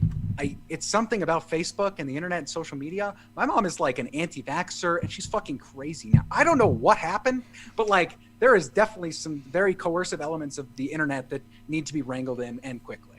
Yeah, I unironically wonder if democracy can survive the existence of the internet. I don't know. But it might be too much information. It might just be like the bombardment of constant... I mean, it drives me insane. Like, I can't imagine what somebody who isn't as crazy, like as plugged in. I don't know. On that note, I am going to bombard both of you with some questions. Hit me. First one, we're going to have to go through these kind of quickly. Some of them aren't questions, and I'll just read them. The first one is from Juzzer. I think I'm pronouncing that correctly. And they say, "Hail Satan," an interesting start to our question. Second one is from Sigifredo Sarabia at Vosh. Can you describe how you would build socialism from a blank slate, i.e., can you avoid critiquing another system or benefiting what's already in place? No, I don't think so. I think that all political and social and economic developments take place within the context of I'm a materialist and a believer in historical materialism. I don't believe it's really possible to construct anything absent the precedents which led to it, which is the case with art and culture and everything. There's always like an earlier derivative. If you go back to Rome or Greece or the Macedonians or however far back you're capable of going, there's always something that you build upon. I couldn't even fathom having to construct a political system absent any like groundwork, that's unfathomable to me. I wouldn't even know how you do that. Gotcha. All right, next one is from Orrin Wells. He says, "Socialism is a scheme. Vosh is still recovering from his debate from Destiny." Next. Socialism is a scheme? Yep. Oh, I mean, well, yeah, sure. I mean, I'm scheming. That is true. I still have a headache from that debate. And yeah, I'm scheming. I'm scheming to make socialism. Yeah, for sure. Next one is also from Sigifredo Sarabia. I hope I'm pronouncing your name correctly. At Vosh, without enterprise/competition, how do you progress? There are plenty of historical markers for innovation which have taken place outside of market economies. In fact, a lot of the base level innovation we get in modern day development comes from public funding, from scientists and entrepreneurs who just, or not entrepreneurs, sorry, inventors and engineers who just enjoy making new things. And usually the job of the private market is to take those products or those technologies and to find ways to adapt them for common use.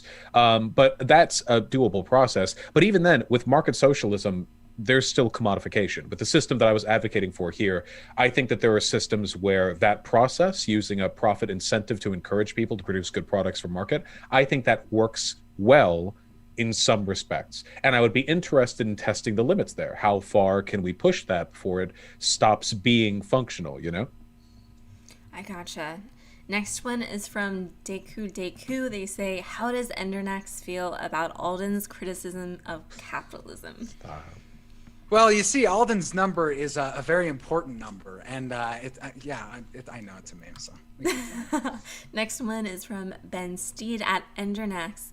How can you argue capitalism offers the most stable society when it failed so dramatically in 2008 and required mass bailouts to survive? See, I never made the claim explicitly that capitalism was the ultimate system that makes the most stable societies. That's not the case. I'm just simply working within a realm where the tools around me have already been built up over the course of hundreds of years. I have to work with what I'm given, and the things that I'm concerned about seem like a removal of that system would result in a not just destabilized America. And I keep saying destabilized mostly because I'm nervous, but the world around us would begin to fall apart as you try to strip away these economic systems that are basically supporting a lot of the world, even if they are, they're exploitative, or there's something wrong about them. They still hold the world together. And the minute you start removing the tentacles that the United States has all over the planet is the minute that you get a resurgent China being like, hey,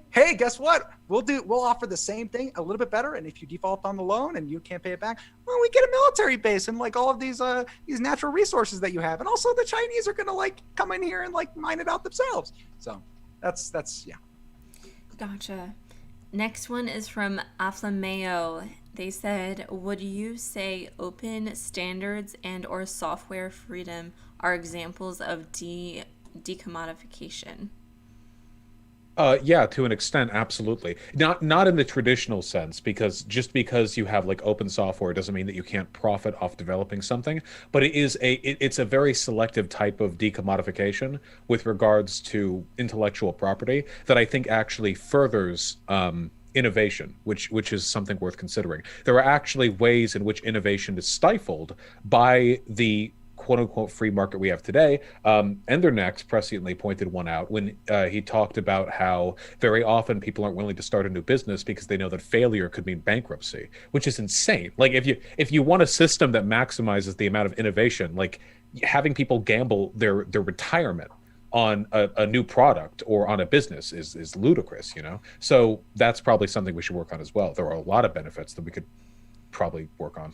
That was something I thought, I was rewatching a lot of debates. It's where I got all these quotes from you, Vaush. I was rewatching a lot of them, and I'd seen them before. It's not like it was my first viewing. But with Adam Friended, is that his name? Mm-hmm. It was on this channel. It was on Modern Day Debates. But he missed an easy dunk, or like not even a dunk, but like a very easy segue to like, well, yeah, that's why I support UBI, because you were critiquing him on UBI at the time. Like, because I want the entrepreneurial, like innovational culture to exist in America, and Sweden does pretty much the same thing. They just do it in a different way, anyways. But he didn't do that. But yeah, that's essentially why I think a lot of these reforms would be great. We'd have more economic growth. We'd have probably more productive growth, because the things that people are creating aren't confined to like whatever the market's incentivizing, which oftentimes is like, well, how do you make the system so efficient that Karen can get her dildo from the Amazon drone in like 2 hours? All right. Next one is also from Sayafredo Saravia. They say, at Vosh, why would government give money if a city-state? I'm sorry, could you repeat that? Yeah, it says, why would government give money? I guess they're saying if the government is a city-state?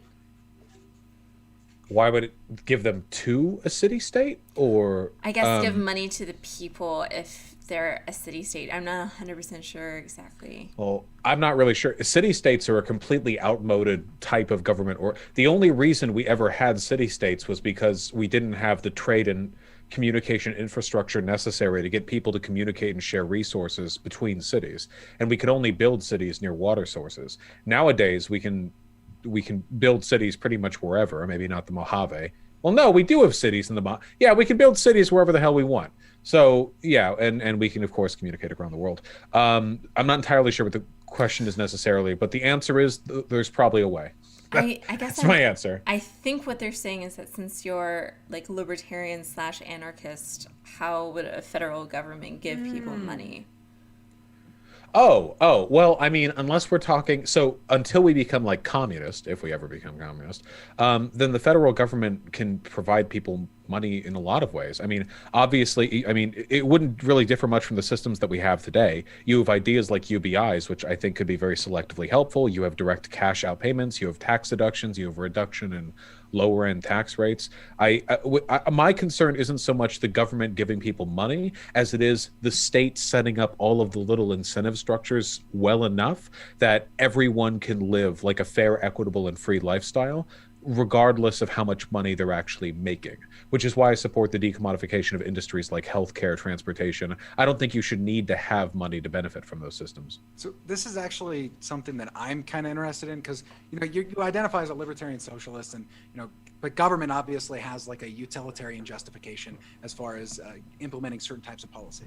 And when I look at something like climate change and I think of, okay, there's going to be like billions of people on the planet who are scared for their lives due to the effects of global climate change. Some are going to be reasonable fears, others are not going to be reasonable. And the unreasonable fear is like, you know, the Islamic invader is coming in to steal your wife and you're going to become like a cuckold and whatever crazy shit they're saying on poll, whatever.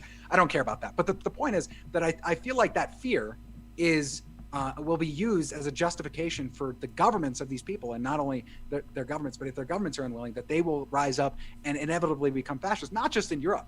I think that there's going to be religious fascists and fascist governments and ethno-nationalist governments all over Africa and the Middle East, and there's going to be warring tribes and all of these horrible situations. So how do you get a government that can deal with all of these problems that isn't ruthlessly authoritarian in nature? It's going to need a massive military. It's going to need a huge police state, a surveillance state. Like what? I mean, if these can be justified, how could they ever be taken away? I feel like China is the one that's going to end up doing it, to be honest.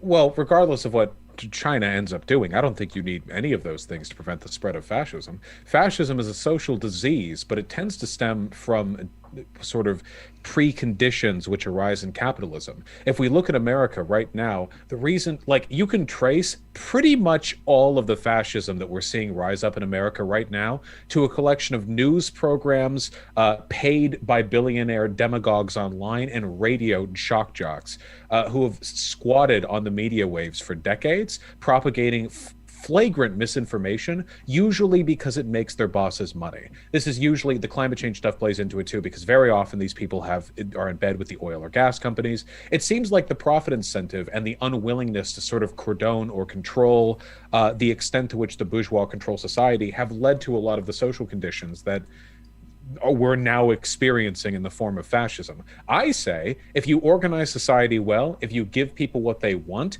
and you make sure society isn't run by a bunch of lunatic plutocrats who socially and politically and economically benefit from lying to people, then there's probably not much you got to worry about, or at least less you have to worry about. But for when all that fails, you'll still have police and jails for the loony fascists who shoot up synagogues or whatever.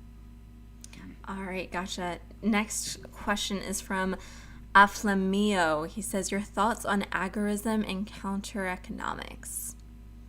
Agrarianism and counter-economics isn't like return to monkey? It says agorism. It might mean agrarianism, but... the Industrial Revolution and its consequences have been a disaster for mankind? Is that... Wait, agorism is a social philosophy that Wait, Vosh, well, I have you. I'm sorry, but young you looks like a young Ted Kaczynski, and the resemblance is uncanny, okay? I'm just saying. I was a failed clone, okay? I got pulled away, and since then I've tried to, I'm trying to reunite with the means. Now, so it says here, agorism is a social philosophy that advocates creating a society in which all relations between people are voluntary exchanges by means of counter-economics, and counter-economics is an economic theory and revolutionary method consisting of direct action carried out through the black market or the gray market. This sounds Seems like like a a lot. miserable way to organize society. I'm okay. This seems like a lot, and I'd be willing to look at it more in the future, but I admit to an utter ignorance as to the specifics of counter-economics. Sounds good. Next one is from Brenton Lingle. He says, read the Jakarta Method. Learn about the School of the Americans. Capitalism has inspired more mass killings and radical authoritarianism than socialism ever could. Okay. I mean, I don't think I ever brought up like Mao's China or like the amount of people who died in the USSR.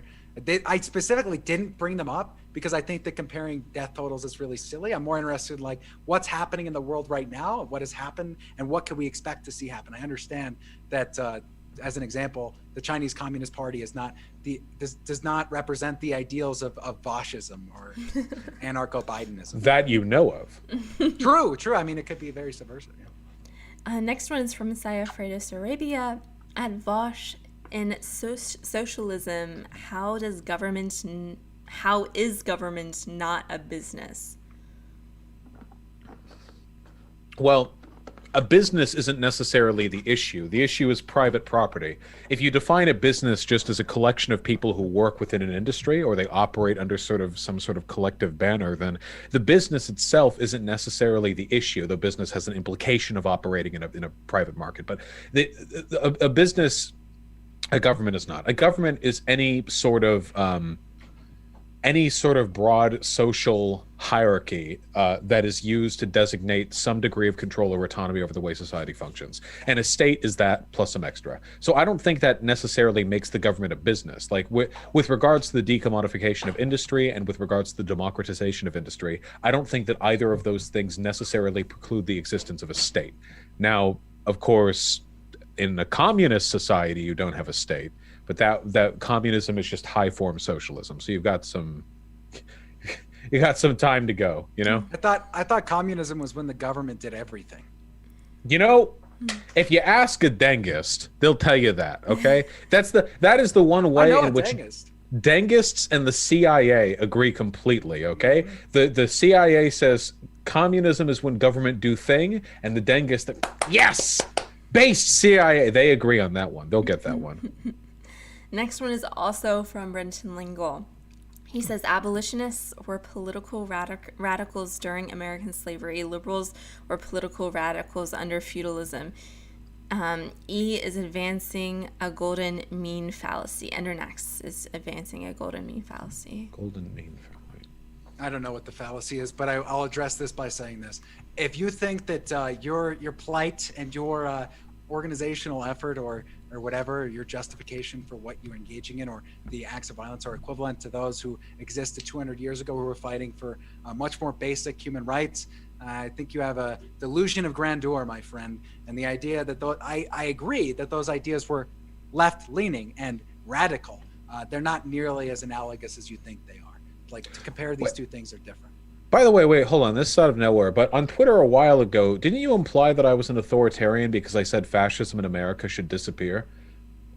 I mean, you'd have to show me the tweet. I think in regards, I made a critique. I made a critique of you. This was even before I started streaming. There's like this, I don't particularly like the Rising in the Hill, but I don't think Sagar and Jetty is a fascist, and I don't think that at least his idea of what conservative populism is fascism. I think that that's actually a pretty legitimate form of real politics. And so I actually tried to debate you into debating me, and we had a little tit for tat in your chat room at one point. Anyways, it's just, maybe it was in regard to that. I think that's the only time I've ever added you. Okay, I'm sorry. I wasn't trying to gotcha. I vaguely half remembered that. I was legitimately asking. Sagar definitely trips my. I mean, you could argue that fascism is a legitimate expression of real politics. No. I mean, it's as much an existing political philosophy as anything else, albeit an internally contradictory one. But you know, I wouldn't say that. Next one is from Corey S. He said, my MS meds cost $6,208 a month in USA. Same company sells the same drug in Europe for 1/10 of the price and still profits. Without the ACA, the taxpayer pays most of my costs. Socialism isn't the problem, but for-profit companies writing the regulations are. I imagine Ender would agree with that, right? I mean, that Yeah. I think even so wait, I want to say something. Maybe this comes off as like enlightened centrist. I'm a big fan in tactical unity. I think that a lot of liberals and even capitalists, well, liberals are capitalists by definition, sorry, the kinds of people who will describe themselves as capitalists, I think that you can agree with them on a lot in issues like this, and you should learn how to make arguments against things like that in ways that liberals will agree with. You know, because I think like that most reasonable people will look at that and they'll agree that there's something wrong. So you should look for avenues to find ways to get people on your side with stuff like that. Unless you're some insane ideologue who worships the free market for no coherent reason other than freedom or something. Yeah, unless you're one of those types. However many of them there are. Hopefully not that many. I think that they're over-exaggerated. You know, I genuinely believe that the financial interests have promoted think tanks and certain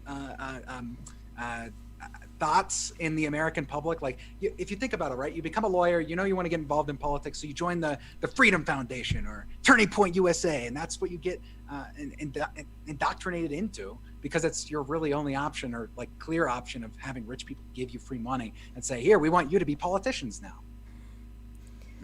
Yeah, from cash cannons, that was a crazy one. Yeah.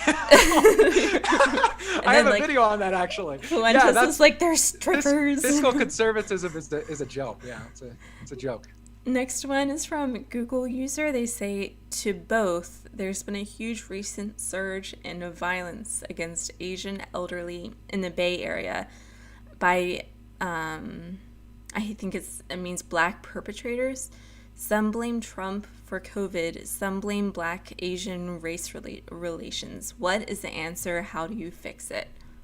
It's obviously Korean roofs. No, I'm just kidding. I don't know. I mean, you address the core causes of crime in the first place. If they're hate crimes, I mean, you prosecute them to the full extent of the law, and you increase surveillance of the area to make sure that these businesses and these peoples aren't targeted anymore. But if they're not hate crime, sounds dangest, my friend. Yeah, totally dangest. Anyways, the point being is that you address the core causes of the crime. So whatever that be, if they're majority hate crimes, which, I mean, I don't know about you, but what was it? 1,900%? For like, is that actually real?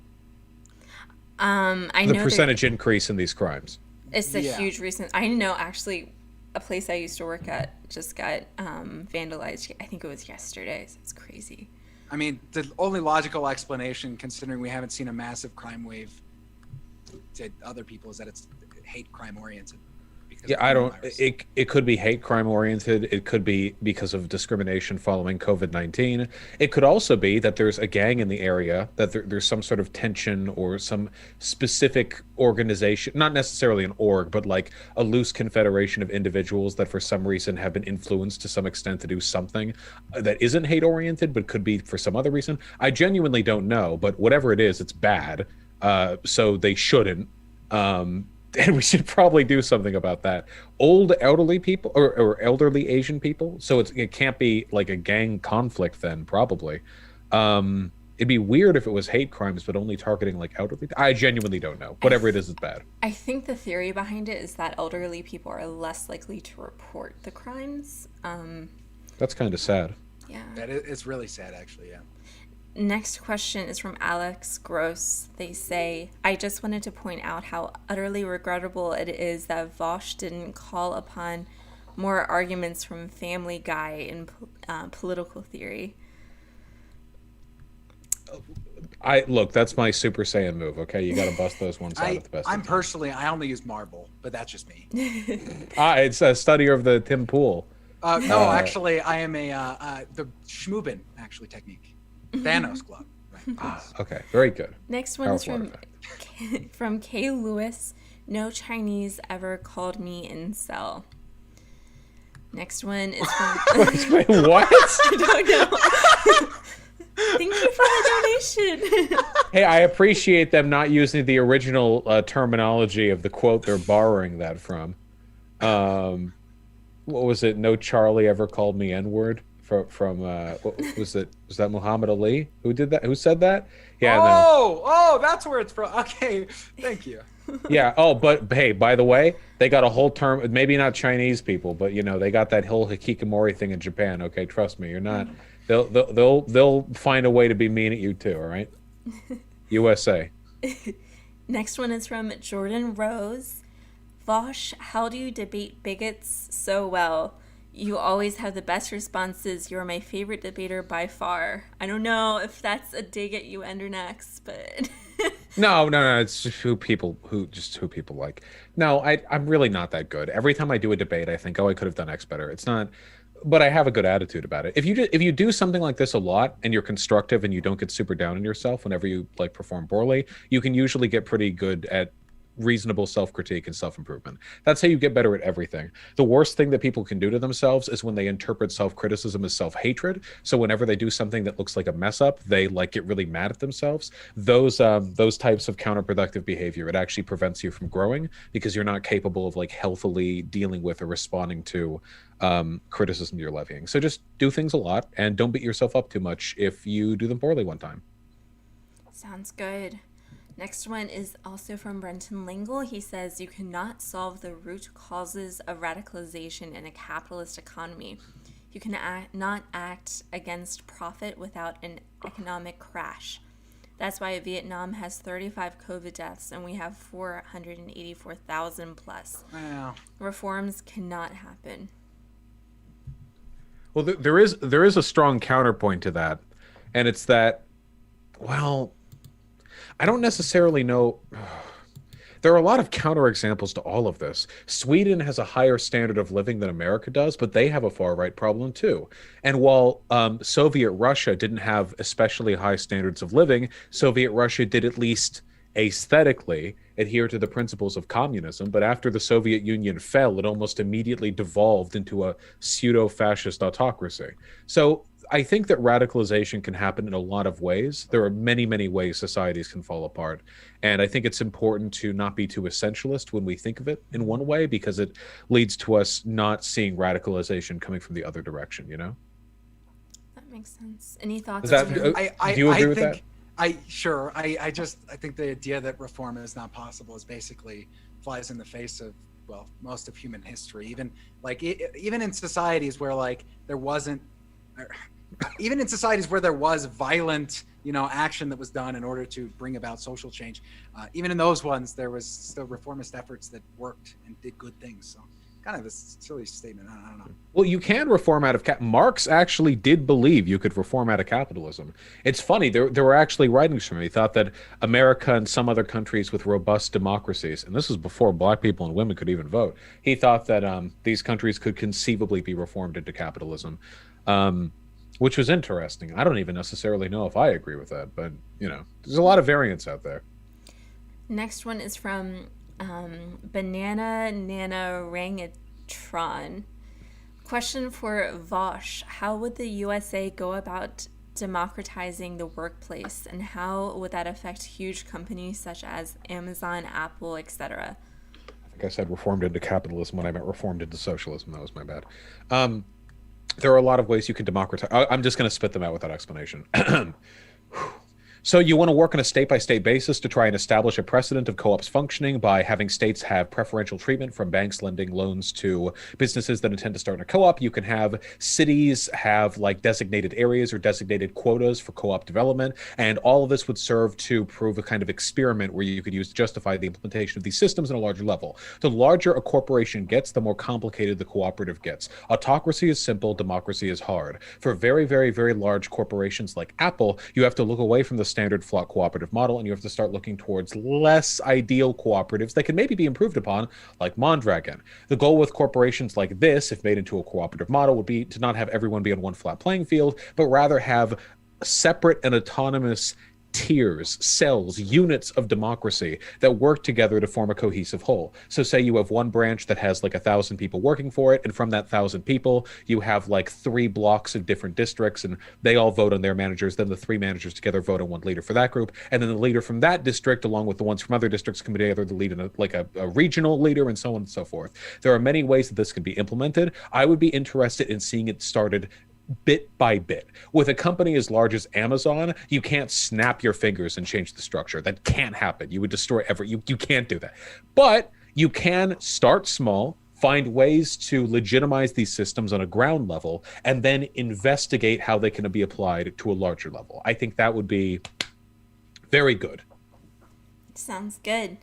Next one is from Sphincter of Doom. They say civil rights movement / ending slavery is not a leftist policy. It's simply a policy of liberty. It is not synonymous with socialism / social democracy. Sure. I don't think anybody made that claim, though. I would say that, generally speaking, and this is gonna sound crazy, right? But like, it's not like it's all relative to the period of history you're in, right? I mean, the quote unquote leftists of the of what 1500s Europe were the Protestants, or the people engaging in the Protestant Reformation. It changes based on the historical context, and I think it's kind of, nobody here was like, oh well, actually the people who freed the slaves, those were actually anarcho-communists who believed in the dissolution of gender. Like, that's not what anybody said. It's more that lefties tend to be around when these things happen. There were many socialists involved in the abolition movement, but it's true that's not an inherently socialist movement. A lot of religious people too. A lot of religious. Oh yeah, well, to be fair, 1850s America, you're going to get a lot of religious people. Sure.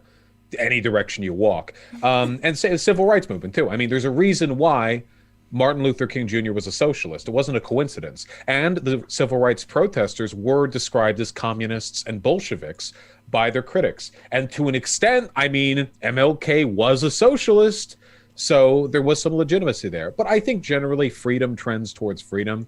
And if you're a socialist, I think it makes you more likely to be in support of racial liberation. That's not always true, though. There have been plenty of socialist leaders who have pretty bad human rights records, so it's not always good. Next one is from the Anti-Malarkey Action. They say ban all malarkey. Next one is from Ruse321. They say at Vosh, given your position on reform and incrementalism to affect positive change, do you think the Mensheviks had the right idea in the early USSR? Would love to get Endernax's thought as well. The Mensheviks were the faction that were ultimately purged by the Bolsheviks because they were working with the liberal parties. Am I getting a history right there? I'm not sure. I believe you're correct. I'm really quickly because I remember reading up on these people and just reminding myself who they were. The speaker originated the Second Congress of the RSDLP, the Minor Issues Party. Wow, I know more than both the socialists on the panel. No offense. No, I got a bad memory. Yeah, one of the. I think the fate of the Soviet Union was pretty much set in stone the moment that Lenin invited the anarchist, Black Flag group to a war meeting towards the end of the Civil War, and he didn't show up, and then they were all shot.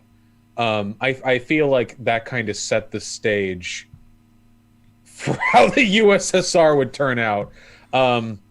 Lenin's writing and Lenin's actual behavior sure did vary quite a bit. I think that any proper socialist movement should be made out of a pluralistic union of a bunch of different groups. So purging your allies is something I'm pretty much always going to be against, Makes sense. Sphincter of Doom says having welfare subsidize entrepreneurship is just gambling with someone else's retirement. I mean, I hope this goes without saying, but no more money would be allotted towards investing in ingenuity than would be needed for retirement funds.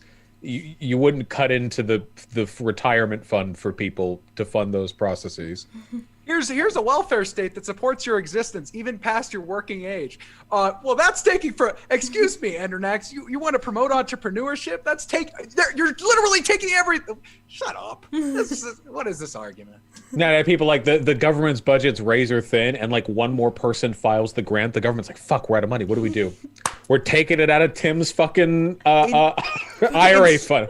In Sweden, it's not even like we're going to give you money to start your capital venture. It's like if you're unemployed, right, and you can't find work, or you're working towards making your own like business or whatever, you just get enough to live on. That's it. You're not going to be homeless. You're going to have a house. You're going to have health care. You're going to have you're going to be able to buy food. And that's like it. It's not like they're like, here's $500,000, Tim. Good luck. We wish you luck in your venture. That's not what happens. Please, Endernax, don't try to start another business. We're running out of retirement funds. People they can't even afford food anymore. Please, the whole GDP just towards you, trying to make the e-phone. Just invest it all into GME. Next one is from Kazan Kamikaze. They say, Endermax, I agree with your take on preventing harm from the climate crisis, but I also agree with Vosh and his optimism that we can reduce ecological harm. Can we work toward both goals currently? Sure. I mean, I have no problem doing so. I think that, we should have for a public works program, a public service program where people out of high school, maybe you could choose what you want to do. You can go into the conservation corps, the environmental corps, or whatever it is. And, you could plant trees or build sustainable architecture, whatever it is. I'm absolutely in favor of these things. I'm just of the mindset that I don't think that wind and solar are the way to get to a sustainable society reasonably within my lifetime anyways. And I think that they have their own problems within their own supply lines, but that's conversation for another day. I'm sorry, it was Trotsky who killed all of them, not Lenin. That was my bad. The anarchist Black Army was fighting with the Red Army because the Red Army had purged some of their camps and executed some of their officials, and then leaders from the Black Army got brought to a joint planning conference. They were all sitting at a table, and then fucking assassin just showed up and beamed all of them in the back of the head, and that was about the end of that. Jesus. Wow. Sorry, I just wanted to correct, because anytime I say anything even remotely wrong about USSR history, I get 20 angry emails, so I just had to be. Next one is from Dinobot2. Endernax, you're left of center economically and socially conservative. Since the vast majority of politicians in the U.S. aren't both of these, which do you put more importance on, economic or social? Generally, I tend to be swayed by pragmatic arguments for economic gain, because I could do something like magickaroo, switcheroo, moral argument for UBI because it's going to reduce the amount of abortions that take place, and like a spread of free contraceptives to people so that they are like getting knocked up less, ultimately will result in less abortions. I don't really, I mean, that's the way I tend to go. For people who don't, I supported Andrew Yang. I worked on his campaign. I've worked for Democrats in the past. I don't consider myself a Democrat. I consider myself an independent. If a Republican came along with socially conservative values and legitimate left-leaning economic views, sign me up. I'll go and campaign for them for free. Gotcha. We only have a couple more questions left. I apologize. This is taking a little longer. Sphincter of Doom says, anything seems worth it spending someone else's money. Non-voluntary exchanges are inherently distorted in cost-benefit analysis. Okay, hold on. Okay, so that's fundamentally an argument against taxes as well. So from a utilitarian perspective, we have to recognize that some degree of taxation in any type of society is necessary, because there's no other way of levying the framework that ensures for other voluntary systems to exist. Private business would not exist without the state protecting property rights. All the shit that you like, all the shit you jerk off to while crying yourself to sleep at night exists exclusively because there is a state body capable of protecting it, okay? Now, the real question is, with the acceptance of this incredibly obvious fact that anybody over the age of 6 should be able to understand intuitively, how can we best organize society to minimize the coercion involved? So some societies attempt to do this with very low tax rates. Some societies attempt to do this with very high tax rates, but by using those tax rates in order to implement social reforms that actually decrease the amount of money individuals have to spend. There's a lot of incredibly nuanced discussion with a lot of outcomes that can take place from that, but none of them are going to be solved by troglodyte 60 IQ dipshits like you, who unironically believe that an ANCAP America would be the solution to your lack of freedom, and that you wouldn't be some sort of peon slave miner living on a fucking corporate town, dying at 52 from black lung, birthing all your children and immediately selling them into slavery to pay back the debts that you got from going to the fucking vending machine outside of your apartment. You could just, but Vosh, you could just choose to join a union and then you could collectively bargain for your labor. So obviously that wouldn't happen. I mean, and I wish him the best of luck. If I oppose the corporate interest, right? Listen, if they build a giant wall around my private property and embargo me from the rest of society and I starve to death, they didn't violate the principle of non-aggression. They just bought the private property around my place. And the solution is sovereign citizenry, you know, just build a fence around your territory and march around it in circles and you'll be good. Whoever builds the highest wall and has the best air defense wins. The True. Pope just automatically wins. Animated effigy. Can we all admit that all first world governments operate hybrid systems and that this argument is about an old paradigm? Take what works from each system. Sure. I mean, I think that's fundamentally where I come from. I'm like, yeah, I'm open to like whatever ideas I think are good for people in general. But my issue was with ideology, or like a dogmatic adherence to an ideology. That's really where I'm coming from. It's not like I'm not a radical. I mean, most Republicans, they look at me and they go, "You're just a communist," and then like Democrats look at me and they're like, "You're just you're like a fascist or whatever." And I'm just like, that's coming up, by the way. There's a question. Yeah, I just want to say we have mixed economies in the sense that most developed countries have some types of decommodified industries, which is true. We don't have mixed economies when it comes to ownership. And I personally don't really care about a state owning an industry unless that state is appropriately democratic. Democracy is the thing that I care about most. So when we talk about taking what we like from these systems most, I agree about that, but we have to recognize that there are some broader systems that we don't really implement widely because there are people in power who don't want us to, and they're the people in power, so that's what we get, you know? Gotcha, that makes sense. Next question is from Balthazar228. What does each think about how the existential threat of catastrophic climate apocalypse will affect the material needs of the people and the cataclysmically slow rate of change in Congress, especially with the bipartisan compromise? I mean, the idea in my mind that you're even going to pass something as like the Green New Deal is like out the window. So for me, it's about like minimizing harm. I look to agricultural policy. Like I piss off a lot of people because I'm like, no, we actually need to increase food output to the tune of being able to support like 1 billion starving mouths. I mean, you're right. It's going to be something that's going to fundamentally change the entire world in a way that's we've never seen before. So we're fucked unless we abandon isolationism. These aren't problems that we can fix. That's the trend, though. It is, yeah, and that's the problem. Internationalism is the only chance we have. If we all embrace isolationism, there are going to be two types of countries. There are going to be the ones lucky enough to be far away from climate refugees, where their solution to the problem will be gunning down people at the border. And then there are going to be countries near the periphery, near Southeast Asia, near Central America, possibly including America, that end up getting swarmed with climate refugees past the point where we can meaningfully defend our borders. We're not going to take them in as we should, and it's going to lead to massive martial conflict. There is no good out unless we're willing to work together collectively, and that's going to involve a lot of suffering for a lot of people, but it's a hell of a lot better than it will be if we all close ourselves off into tiny, isolated little governments and don't think about the big picture.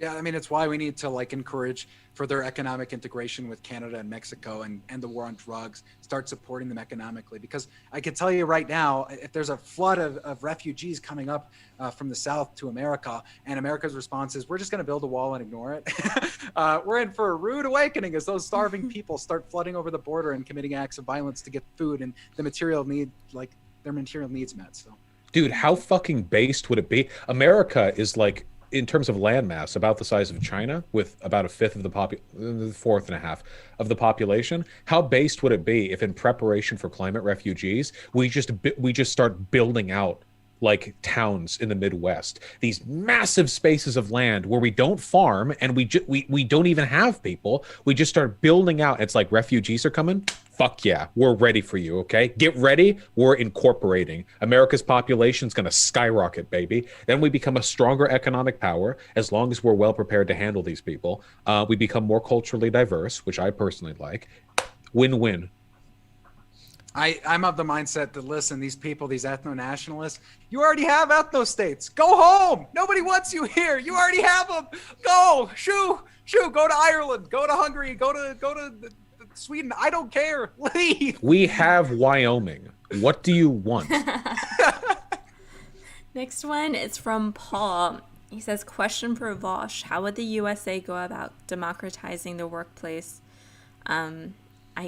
And how will that affect large companies? You know what? We already did that. He must have. Yeah, I feel like I nailed that one. That was from PayPal. I think he found a way how to do it on YouTube as well. Ariel Fernandez says, Vosh, why was Franco Spain one of the countries that ignored the Cuban embargo and just kept trading with Cuba after the Cuban Revolution? I don't know. I haven't looked into why Francoist Spain did that necessarily. The simplest explanation would probably be that Francoist Spain wasn't aligned with the United States. Right, I think, which means that if they weren't, they were probably comfortable with it because they didn't think it was. Wait, it was aligned? Is that true, chat? They were pretty neutral on a lot of things. So. We sent them oil. Maybe they felt like, for some reason, Francoist Spain didn't represent an international threat to them. One of the interesting things, we kind of talked about this with Endernax, one of the interesting things about the relationship between these less powerful countries is that very often their interactions don't make sense if you just look at the ideologies of what each country adheres to, and instead which countries are supported by which other countries. Most geopolitical engagement, just trade, war, everything, comes down to who is with America and who is against America. That's pretty much the strongest determinant for most international behavior, which is terrifying, but that's the world we live in. We essentially united the entire world through economic incentive, and basically, like, we're going to take a trade deficit in exchange. We're going to put our military bases here. You're going to oppose the USSR, and we also propped up China as we made our own monster. Honestly, is the truth of the matter. But yeah, these geopolitical engagements are often very complicated and don't match up whatsoever to ideology. Yeah, fuck Franco, by the way. FYI. We only have two little ones left. One is from DCD, and this is the one I was referencing. Endernax, why are you a nosball? Stop hiding it. Yeah, I'm just going to expose this nerd. That's a bait comment that's paid for by the person who makes my thumbnails. Wait, can I ask a real question, by the way? Do you actually mind being jokingly called a nosball because it's misrepresentative? Yeah, I don't know if it's a meme in your community or... No, because then there's literally people who come and accuse me of being an actual Nazi, and to me, I had already decided a long time ago that Nazis were probably as evil as you can get on the ideology sphere. I'm very much opposed to their ideas and ideals. I don't like them as people generally. It really got to me at first. I almost quit streaming when I first started to my 10-person audience because every 2 seconds there was a lefty in chat calling me a Nazi. Is it just because you're a young white guy with a clean-shaven face and a suit? I think so, yes. Okay. All right. Well, you know what? I will not perpetuate this anymore. Okay. I thought it was like a community joke. I didn't realize it was some weird ascription, unearned description. Okay. Gotcha. It's because I said once that if billionaires avoided a wealth tax through like offshoring their money overseas, that the CIA should give them handlers to make sure that they avoid tax. I said this on a debate panel once and then shut up for the rest of the segment because I didn't want to join the lefties and clobbering all the right wingers on the panel. So. Well, that's the problem with every political panel, right? Especially on Twitch, there are only so many conservatives, but most of the big ones are left-leaning. Last comment is Sayafredo Sarabia. I say thank you, Carissa. Great moderation and listening. You guys made moderation really, really easy for me. So I appreciate that from both of you. And I also appreciate your time coming on here. I know it was a little longer than intended, as well as all of the audience taking your time to come here and to listen to this debate. Be sure to check out both Ender and Vosh's links in the description if you want to hear more of their content, which I assure you do. So definitely make sure to check them out. And we have a lot more debates coming up. We have Ariel Scarcella in like the future, so be sure to subscribe.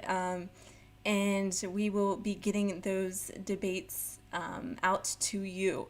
And without further ado, I know it's actually Vaush's birthday tomorrow, so happy birthday.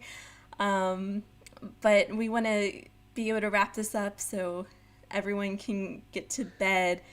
Keep on sorting the reasonable from the unreasonable. Have a wonderful rest of your night. Thank you. Seriously, I appreciate that. And I want to say, as always, Carissa, I love you very much. I hope you're doing well. I hope you're having a phenomenal day, and I hope that the kid's doing good. They are. They're doing great. Okay, tell Hunter I'm doing well. Ender, Nax, I had a phenomenal time talking to you. Seriously.